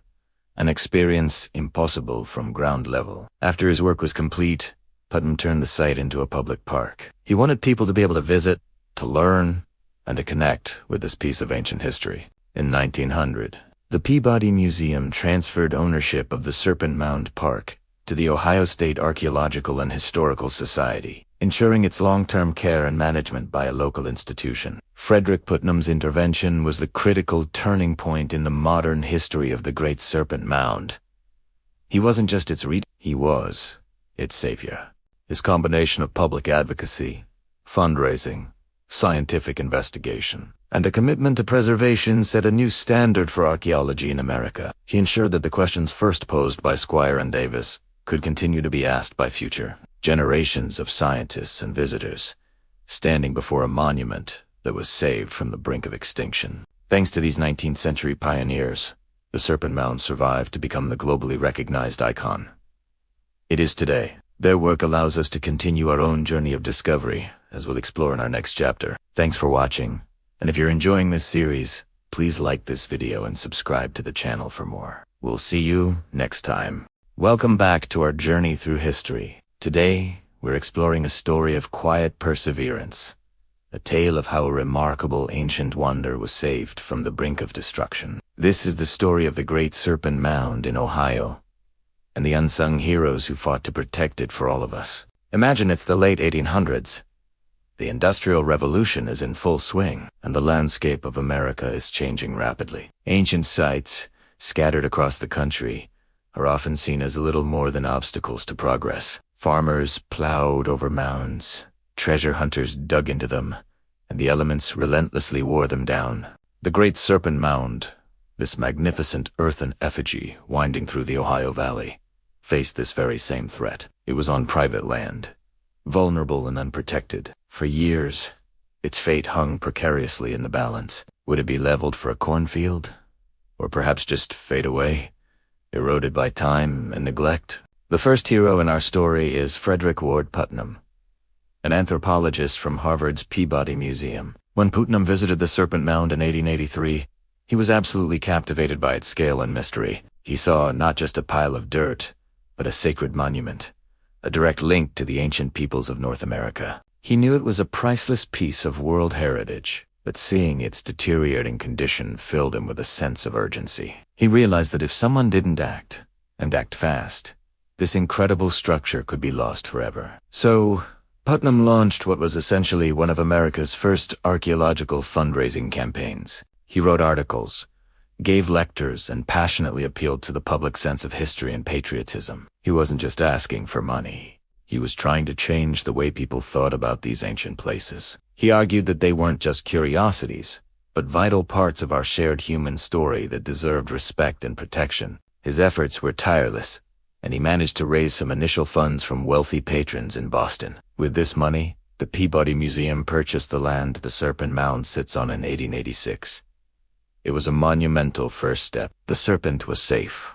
For now. Under Putnam's guidance, the first scientific excavation and restoration of the site began. His team carefully cleared away the overgrown brush, repaired areas of erosion, and meticulously documented their findings. They even built a small park around it, inviting the public to come and see the wonder for themselves. For the first time, the Serpent Mound was being treated not as a resource to be exploited, but as a treasure to be preserved. Putnam and the Peabody Museum had rescued the serpent from immediate danger, but their work was far from over. Maintaining a site of this size and significance required constant effort and, more importantly, consistent funding. The museum, based hundreds of miles away in Must, the long-term future of the mound was still uncertain. A new guardian was needed, one that was closer to home. This is where our story takes a wonderful turn and introduces a new group of heroes, the women of Ohio.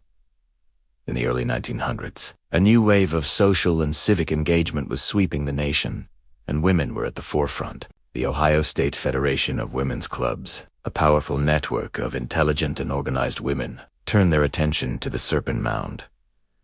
They saw the mound not just as an archaeological site, but as a symbol of Ohio's unique heritage. They believed it was their civic duty to ensure its permanent protection. Leading the charge was a woman named Alice Davenport. She and her fellow club members felt a deep connection to the land and its history. They recognized that the responsibility for the serpent's care shouldn't fall on a distant university, but on the people of Ohio themselves. So, in a display of incredible grassroots organizing, they embarked on their own fundraising mission. This wasn't a campaign backed by wealthy East Coast donors. This was a movement of the people. They organized bake sales, held lectures, and went door to door, collecting donations, sometimes just a few cents at a time. Every dollar was a testament to their dedication. They weren't just raising money, they were raising awareness and building a community of caretakers around the mound. Their efforts were incredibly successful through sheer determination and collective action. The women of the Ohio Federation of Women's Clubs raised enough money to purchase the Serpent Mound and its surrounding park from the Peabody Museum in the year 1900. It was a landmark achievement. The ownership of this sacred place was officially transferred to the Ohio State Archaeological and Historical Society, ensuring it would be protected by the state for generations to come. This peaceful transfer of guardianship, powered by the perseverance of these women, was a quiet revolution in historic preservation. It demonstrated that ordinary citizens, united by a common purpose, could achieve extraordinary things. The legacy of these women is as enduring as the mound itself. They didn't just save a serpent made of earth, they cemented its place in the heart of Ohio. They transformed it from a forgotten relic into a celebrated state park, a place for education, reflection, and wonder. Their story is a powerful reminder that preservation isn't just the work of academics or governments. It's the work of communities, of passionate individuals who care enough to act. When you visit the Serpent Mound today, walking along its gentle curves, Yuri walking on ground, saved by the foresight of Frederick Putnam and the unwavering dedication of the women of Ohio. They are the silent guardians of the serpent, and their legacy is written into the very land itself. Thank you for joining me on this chapter of our shared history. It's a story that proves that even the quietest acts of perseverance can echo through centuries. If you found this story as inspiring as I do, please consider liking this video and subscribing to the channel for more hidden histories. We'll see you next time. Welcome back to our journey through the stars and stones. In our last chapter, we explored the fascinating theories about ancient astronomical knowledge. But theories are one thing, proof is another. Today, in Chapter 15, we're diving into the 20th century, a time when science finally developed the tools to put these ideas to the ultimate test. This is the story of how modern archaeology confirmed the celestial wisdom of our ancestors. For centuries, the idea that structures like Stonehenge or Newgrange were aligned with the sun and stars was met with a healthy dose of skepticism. How could so-called primitive people possess such sophisticated astronomical knowledge? The alignments seemed perfect. The calculations, too complex. Many scholars dismissed them as mere coincidence. After all, with so many stones and so many stars, you're bound to find a few lines that match up, right? The debate raged, fueled by speculation but starved of hard evidence. It was a classic case of brilliant theory versus a lack of concrete proof. The key was to move beyond simple observation and find a way to measure these ancient sites with indisputable scientific precision. The challenge was immense.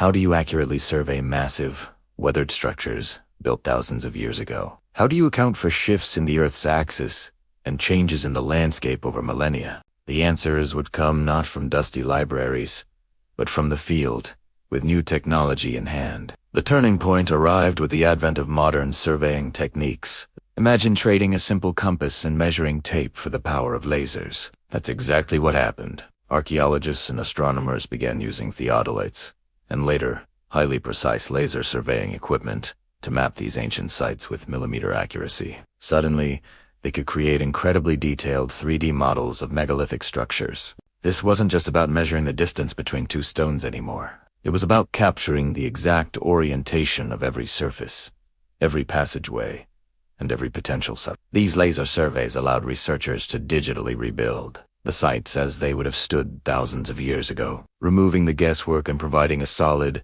mathematical foundation for their analysis. It was a game changer, turning abstract theories into testable hypotheses based on hard data. With these precise digital maps, the real investigation could begin. Scholars like Alexander Tomanderald Hawkins led the charge. Hawkins, using an early IBM computer in the 1960s, fed the positions of Stonehenges, stones, and archways into the machine. He then programmed it to calculate all significant solar and lunar rising and setting points for the period around 1500 BCE.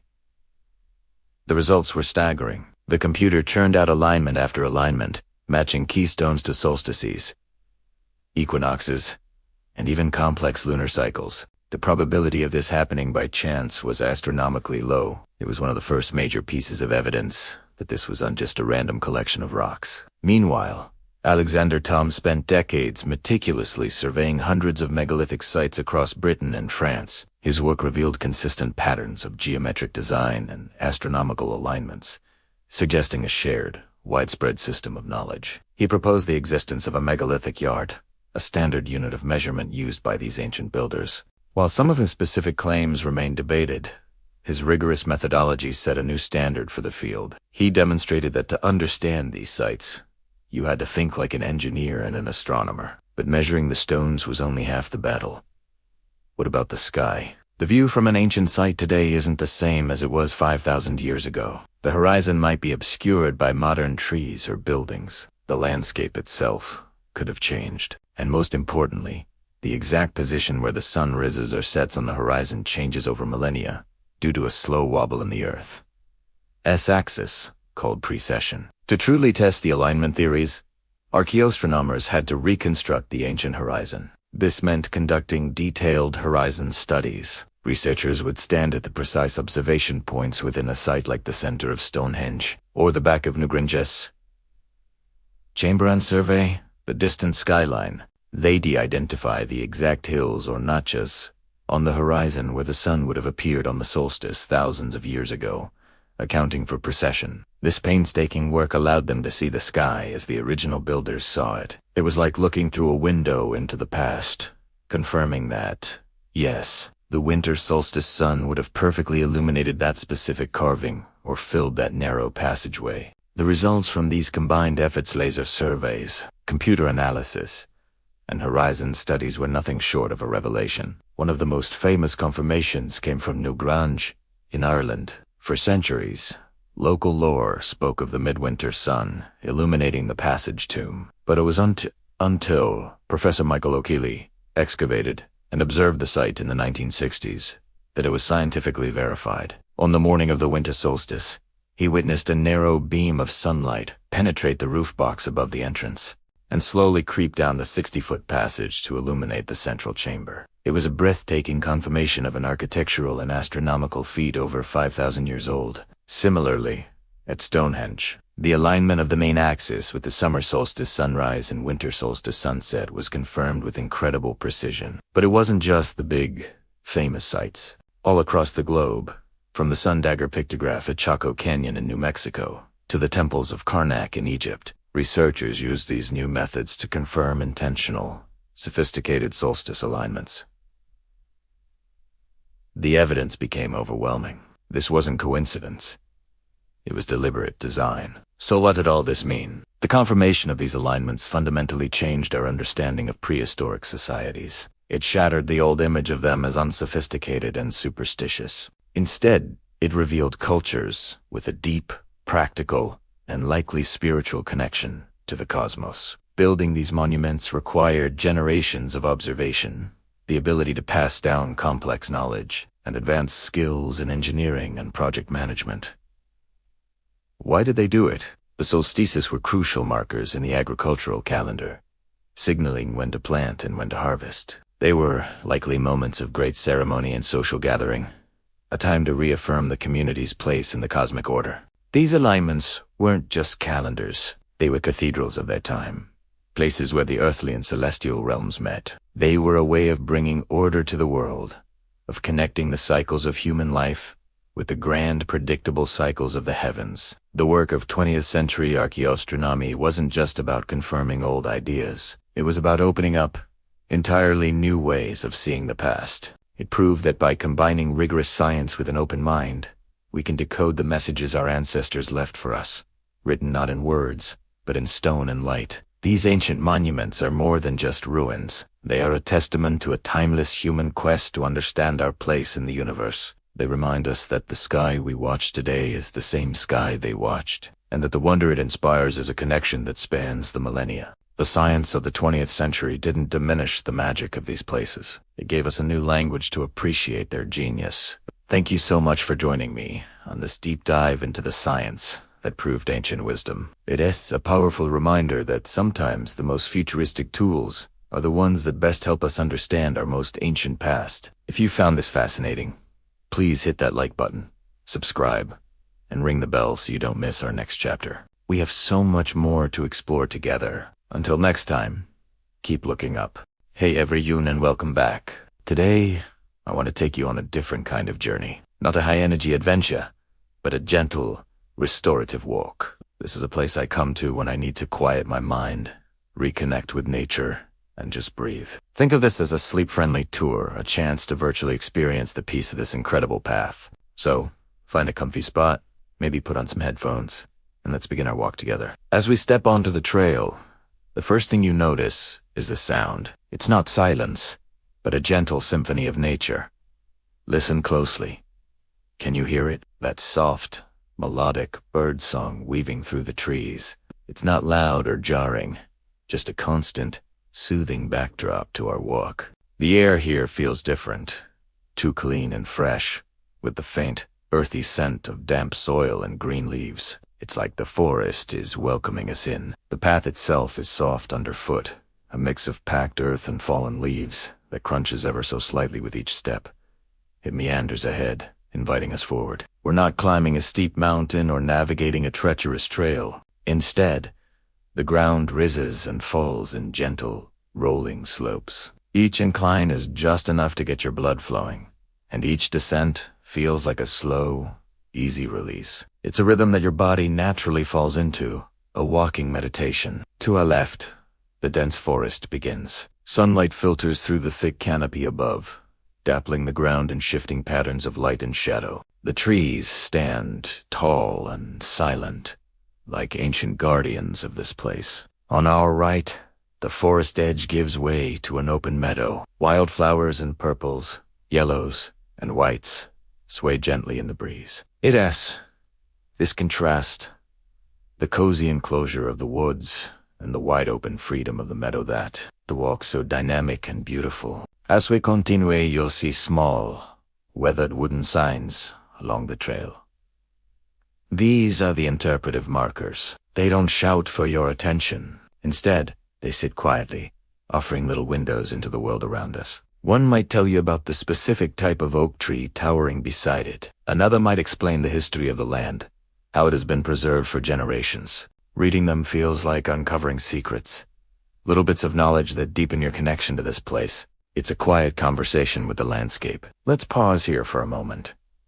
Look around. Notice the details, the way a fuzzy caterpillar inches along a leaf, the intricate web a spider has spun between two branches, the delicate shape of a fern unfurling from the ground. In our busy lives, we often miss these tiny miracles, but out here, time slows down, and our senses sharpen. We start to see the world not just as a backdrop, but as a living, breathing community of which we are a part. The path now curves gently to the right, leading us toward a slight rise. At the top, a simple wooden structure comes into view. This is the observation tower. It's not a towering skyscraper, but a modest, two-story platform built from local timber. It blends seamlessly into the environment. Let's head up. The wooden steps are solid, making a soft, reassuring thud with each footfall. As we climb, our perspective starts to change. From the top, the view is breathtaking. We can see the entire landscape laid out before us like a beautiful, living map. The path we just walked snakes through the trees below. The meadow stretches out, a patchwork of green and gold. In the distance, you can see rolling hills fading into a hazy blue. There's a sense of serene command up here, not of power, but of peaceful oversight. You can see 4 miles, and yet everything feels calm and interconnected. The wind is a little stronger up here, a gentle whisper that cools your skin and seems to carry away any lingering worries. This is a perfect spot to sit on the wooden bench and watch the clouds drift by, to listen to the distant chorus of birds and the rustle of leaves in the trees below. There's no rush, no agenda. The calmness of the landscape seeps into you. Your shoulders relax, your breathing deepens, and your mind becomes still. It's a profound sense of peace that you can carry with you long after you've left. Walking this path is more than just exercise.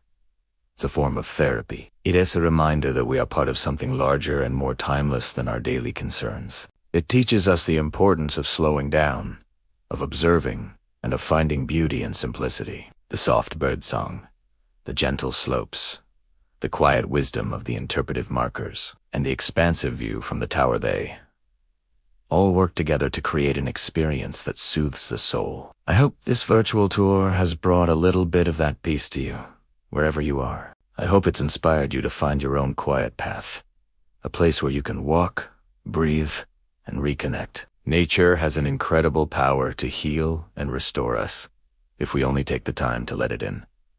Thank you so much for walking with me today. Remember to take care of yourselves and find moments of stillness in your week. Until next time, take care. Welcome back to our journey through the history and mysteries of the Serpent Mound.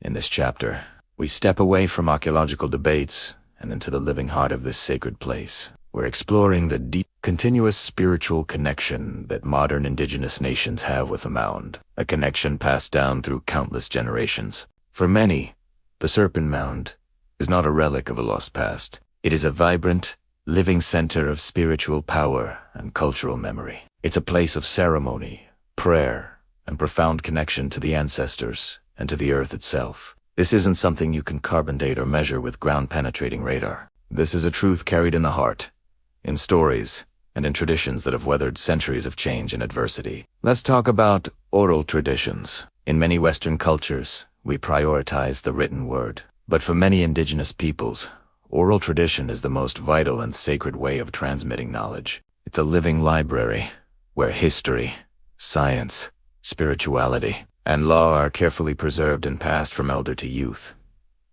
These traditions are not simple myths or legends. They are complex, layered accounts of a people's relationship with their world. The stories about the Serpent Mound, passed down through generations, hold keys to its meaning that archaeology alone can never unlock. They speak of cosmology, of celestial alignments, of responsibilities to the land, and of the spiritual forces that shape our existence. When indigenous people speak of the mound, they often do so with a deep sense of reverence and responsibility. They are not just descendants of the builders. They are the contemporary stewards of a sacred site. Think about that for a moment.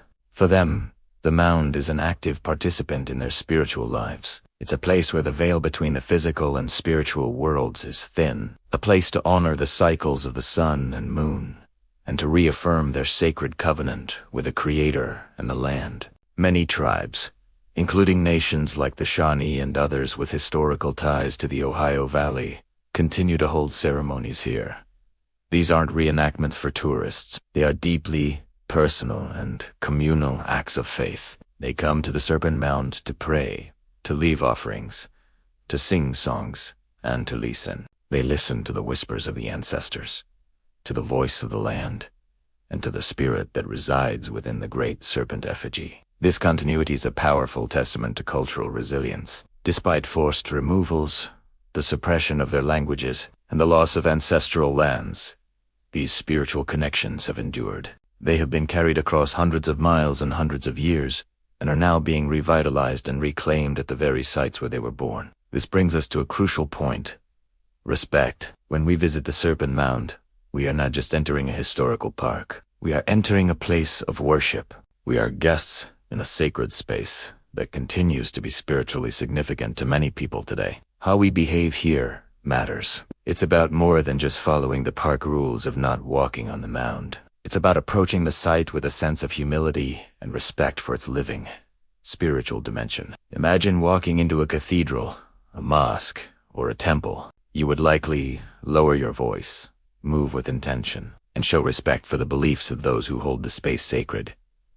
The Serpent Mound deserves that same level of reverence. It's a place for quiet contemplation, not for loud, disruptive behavior. It's a place to feel the energy of the land, not to treat it like a simple tourist attraction or a playground. This respect extends to how we talk about the mound, attributing its creation to aliens, lost civilizations, or anything other than the indigenous ancestors of this land can be deeply disrespectful. It erases the incredible ingenuity, scientific knowledge, and spiritual depth of the people who built it. It perpetuates a harmful narrative that indigenous peoples were not capable of such monumental achievements. The most powerful and authentic story of the Serpent Mound is the one that honors its creators and their living descendants. So, what can we learn from this? We can learn that history is not just something in books. It is a living, breathing thing. We can learn that there are many ways of knowing the world, and that oral traditions hold a form of wisdom that is just as valid and profound as written science. And most importantly,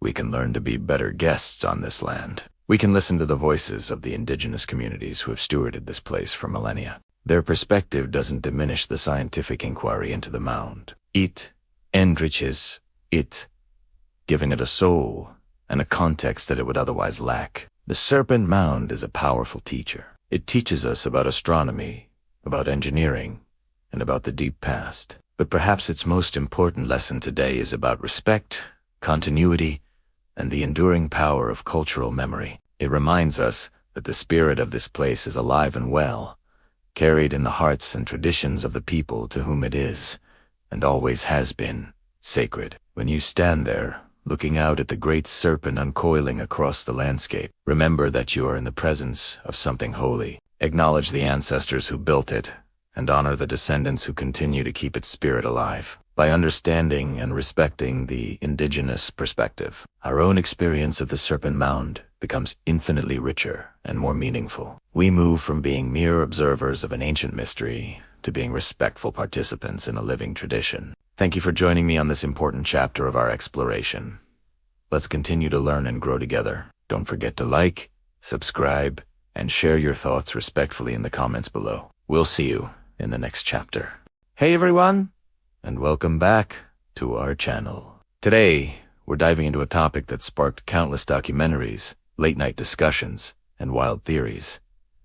Archaeology. Specifically, we go in to tackle some of the biggest myths out there and talk about what the evidence actually tells us. It's easy to get swept up in fantastical stories, but the real human history uncovered by archaeologists is often far more fascinating. So, let's start with the big one. Aliens. You've heard it 1,000 times. The pyramids, Stonehenge, the Nazca Lines, these massive, incredible structures are so complex that ancient people couldn't possibly have built them on their own, right? It must have been extraterrestrial visitors with advanced technology. It's a fun idea, and it makes for great science fiction. But the truth is, there is zero credible archaeological evidence to support it. Not a single alien tool, not a single otherworldly inscription. What we do have is a mountain of evidence showing human ingenuity.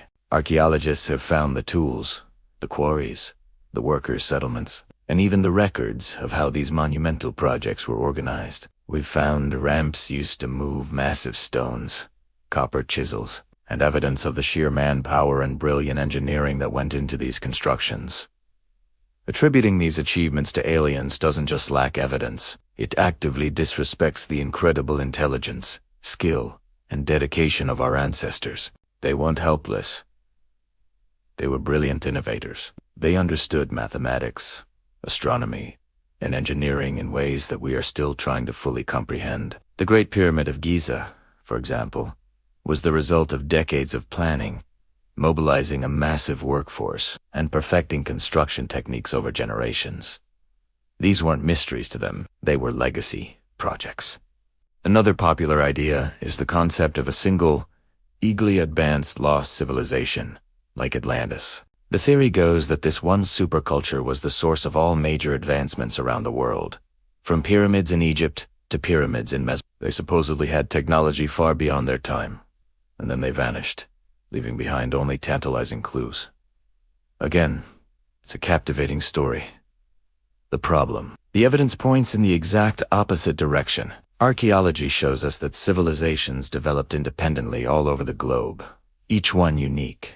The timelines just don't match up for a single source. Egyptian pyramids are fundamentally different from Mayan pyramids. They served different purposes, were built using different techniques, and were part of completely distinct cultural and religious systems. The Egyptians built their pyramids primarily as tombs for pharaohs, with smooth sides, representing a ramp to the heavens. Mayan pyramids, on the other hand, were often temples built in a step pyramid style, designed for public ceremonies on top.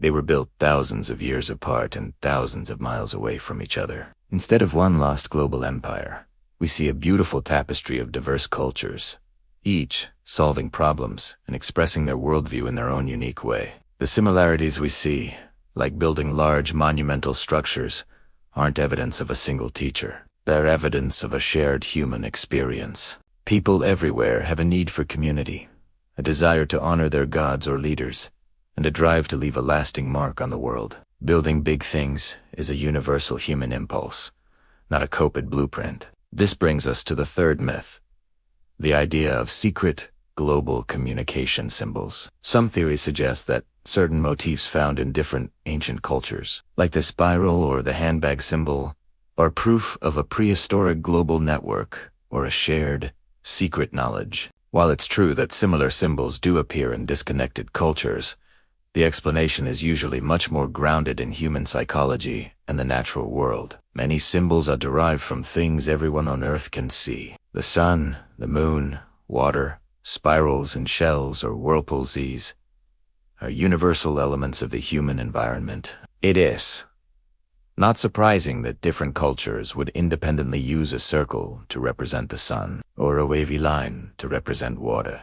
This is a concept known as convergent evolution in culture. Just like different animal species can independently evolve similar traits to adapt to similar environments, different cultures can independently develop similar symbols to represent common human experiences or natural phenomena. When archaeologists find these symbols, they don't just look at the image itself. They study its context. What other artifacts was it found with? What is its position in the site? What does the culture's mythology say? More often than not, a symbol that looks identical in two different places has a completely different meaning. A spiral in Celtic art might represent the cycle of life, death, and rebirth, while a similar spiral in Native American art might represent the wind or a journey. To claim they are the same symbol with the same meaning is to erase the rich, specific cultural context that gives them their power. So, if it's not aliens, lost civilizations, or secret codes, what is archaeology really about? It's about people. It's about piecing together the stories of real human beings, using the things they left behind. An archaeologist is like a detective, but the crime scene is centuries, or even millennia old. Every broken piece of pottery, every stone tool, every grain of pollen found at a site is a clue. Through careful excavation and analysis, archaeologists can reconstruct what people ate, what their houses looked like, what they believed in, and how their societies were structured. We can learn about ancient trade routes by analyzing the chemical signature of clay in a pot and tracing it back to its source hundreds of miles away. We can understand ancient diets by studying microscopic plant remains on the edges of stone tools, or by analyzing the isotopes in human bones. We can see social changes in the way burial practices evolved over time. This work is slow and meticulous. It's not about finding treasure chests or magical artifacts. It is about patiently sifting through layers of dirt to find a fishbone that tells you what season a settlement was occupied, or a seed that tells you they were cultivating a new type of crop. It's about understanding the struggles and triumphs of everyday life. The story of how a small community learned to domesticate plants and create a stable food source is, in its own way, more profound than any tale of alien intervention. It's a story of human resilience and intelligence. These real stories are what make archaeology so compelling. It connects us to our shared past and shows us the incredible diversity of the human experience. It reminds us that for tens of thousands of years, people have been innovating, creating art, building communities, and gazing up at the same stars we see today, asking the same big questions. The myths are exciting, but they are a distraction from the much richer and more meaningful truth. The truth is that we, as a species, are and have always been capable of extraordinary things. We don't need to invent fantasy stories to explain our past. The real story of humanity is amazing enough. Thank you so much for joining me on this journey today. I hope this has given you a new appreciation for the real work of archaeology and the incredible stories it can tell. If you enjoyed this video, please give it a thumbs up and subscribe for more content. Let us know in the comments what other myths you'd like us to explore. Thanks for watching. The great serpent lies coiled upon the land, a silent watcher of seasons, a chronicler of time written in earth and stone. It slumbers, yet it is never still, for the world turns around it, dressing it in the ever-changing robes of the year. Winter comes, and the world is hushed. Snow falls like a whispered secret, blanketing the fields in white. The serpent does not disappear. Instead, it is reborn in stark relief. Each curve, each undulation of its earthen body is etched in shadow against the pristine snow. The world is simplified, reduced to its essential forms, and the serpent's form becomes clearer than ever.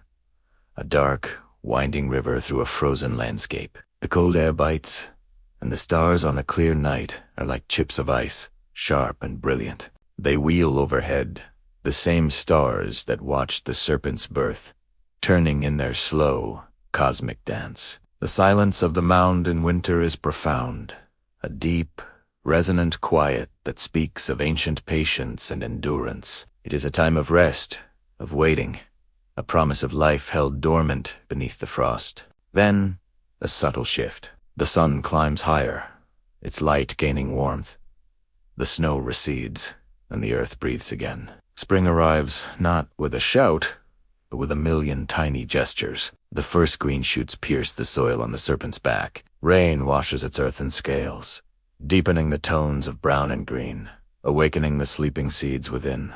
The air fills with the scent of damp earth and new life. Birds return, their songs weaving a complex tapestry of sound around the silent mound. The world is a flurry of activity, a frantic, joyful rush to be born, to grow, to live. The serpent presides over this renaissance, its form now softened by a haze of green. It is a symbol of fertility, of the cyclical promise that life always returns, pushing its way through the cold ground, reaching for the sun. The stream nearby quickens its pace, its waters chattering over stones, mirroring the renewed energy of the world. The sun reaches its zenith, and summer settles over the land. The greens of spring deepen into a lush, vibrant canopy. The serpent is almost hidden now, draped in long grasses and wild flowers. Bees drone lazily from clover to thistle, and the air is thick with the hum of insects. The heat of midday shimmers above the mound, creating a dreamlike haze.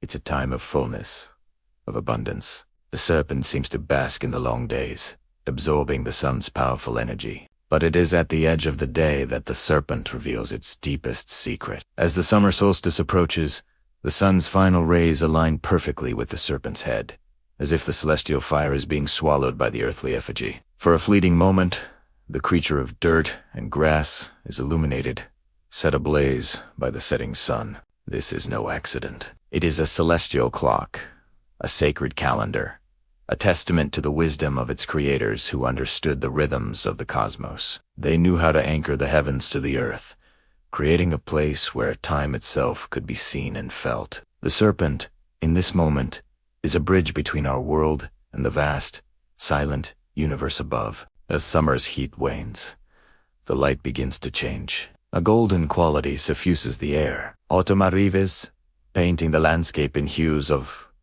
ochre, rust, and crimson.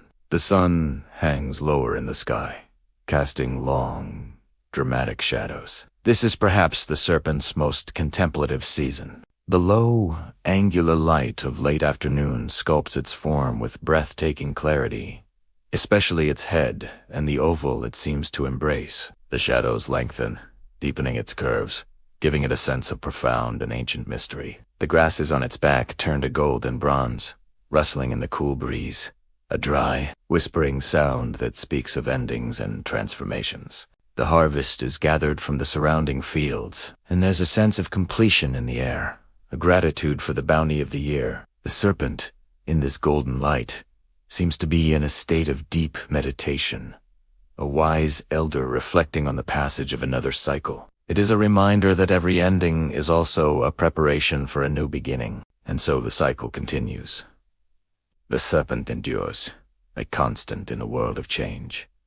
It is more than just an earthwork. It is a living calendar, a celestial observatory, a poem written on the land. It teaches us about the nature of time not as a straight line, but as a circle, a spiral. It connects us to the endless dance of the sun, the moon, and the stars. It connects us to the earth, to the rhythm of the seasons, to the pulse of life, death, and rebirth. Standing, airy, watching the light shift across its ancient form, you feel a sense of perspective. Our own lives, our worries, our triumphs, seem small against this vast, cyclical backdrop. The serpent doesn't offer answers, but it offers something more valuable: a sense of belonging. We are part of this cycle.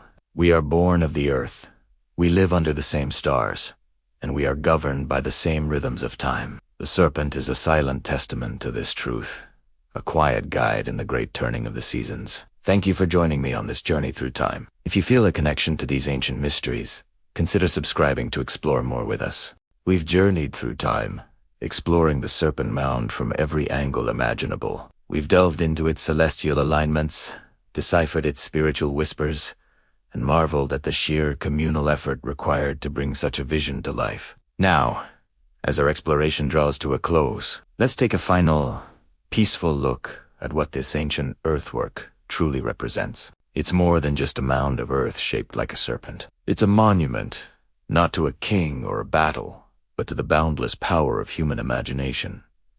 Think about it. Here, in the heart of what is now Ohio, an ancient people looked up at the stars, felt the rhythms of the earth, and sought to express their understanding of the cosmos. They didn't have written language as we know it, nor did they have the advanced tools we take for granted. What they had was a profound connection to their world, a shared vision, and the determination to manifest it on a colossal scale. The Serpent Mound is the result of that vision. It's a testament to their ability to dream, to plan, and to work together. Let's first consider the serpent as an astronomical masterpiece. We've seen how its head aligns with the summer solstice sunset, a celestial clock marking the longest day of the year. This wasn't a lucky guess. This was the product of generations of careful observation, of tracking the sun's path across the sky, season after season, year after year. It shows a sophisticated understanding of a celestial dance, a desire to anchor their lives to the predictable, eternal cycles of the cosmos. The creators were astronomers, scientists of their time, using the very landscape as their observatory and their canvas. They translated the language of the sky into the language of the earth, creating a permanent record of their knowledge for all to see. Then there's the spiritual dimension. The serpent is a powerful symbol in cultures all around the world, often representing transformation, rebirth, and the energies of the underworld or the cosmos. For the people who built this mound, the serpent likely held deep, complex meanings that we can only begin to grasp. Was it a deity? A spirit guide? A representation of a cosmic event, like a comet streaking across the sky? Perhaps it was all of these things and more. The act of building it was likely a sacred ritual in itself, a community-wide prayer molded from soil and stone. Walking its length, they weren't just moving across land. They were tracing a path of spiritual significance, connecting with their beliefs on a physical and profound level. The mound is a cathedral without walls, a sacred text written in topography. This brings us to the element of community. An undertaking of this magnitude, moving thousands of tons of earth, shaping it with precision, maintaining it over generations, is impossible without a highly organized and cooperative society. Every basket of soil, every carefully placed stone, was a contribution to a shared goal. It was a project that would have unified the people, strengthening social bonds and reinforcing a collective identity. Imagine the scene. Families working side by side, the air filled with the sounds of labor, song, and shared purpose. The Serpent Mound is not the work of a single artist, but the symphony of a whole community. It tells us that these were not just scattered, isolated groups, but a people capable of grand, collaborative projects, driven by a common belief and a shared sense of place in the universe. And finally, we must see the serpent as a sheer act of artistry. Look beyond the science and the spirituality for a moment and just appreciate its form, the elegant curves, the dramatic scale, the way it gracefully follows the contour of the hill. This is land art on an epic scale. It's a sculpture that you can't just see. You have to experience it, to walk it, to feel its presence in the landscape. The creators had a remarkable aesthetic sense. They chose a location with care, a dramatic bluff overlooking a winding creek, and designed a form that is both powerful and graceful. It's a piece of art that has endured for a millennium. Its simple, primal shape still captivating us today. It reminds us that the drive to create beauty, to leave a mark that is both meaningful and visually stunning, is a universal human impulse that transcends time and culture. So, as we stand back and take in this final view, we see the Serpent Mound for what it is. A crossroads. It's where astronomy and spirituality meet, where community effort and artistic expression converge. It is the legacy of a people who were astronomers, engineers, artists, and visionaries. They used the materials of their world to express their understanding of the universe, and in doing so, they left us an enduring mystery and a source of infinite wonder. The silence that now blankets these ancient hills is not an empty one. It's a silence filled with the echoes of a vibrant past. The story of the Serpent Mound is a vital chapter in the larger story of this continent. The ancient cultures of North America were rich, complex, and deeply connected to the world around them. Their legacy is not confined to museums or history books. It is written upon the very land itself, in earthworks like this one.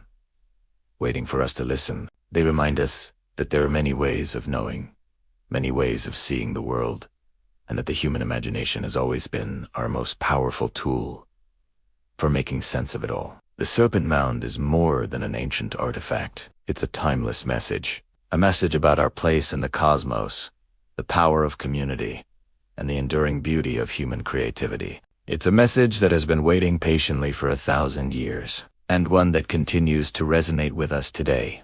A soft, earthen whisper from a world long past. Thank you for joining me on this incredible journey. If you've been moved by this story, please consider subscribing and sharing this exploration with others. Until next time, keep looking, keep questioning, and keep wondering.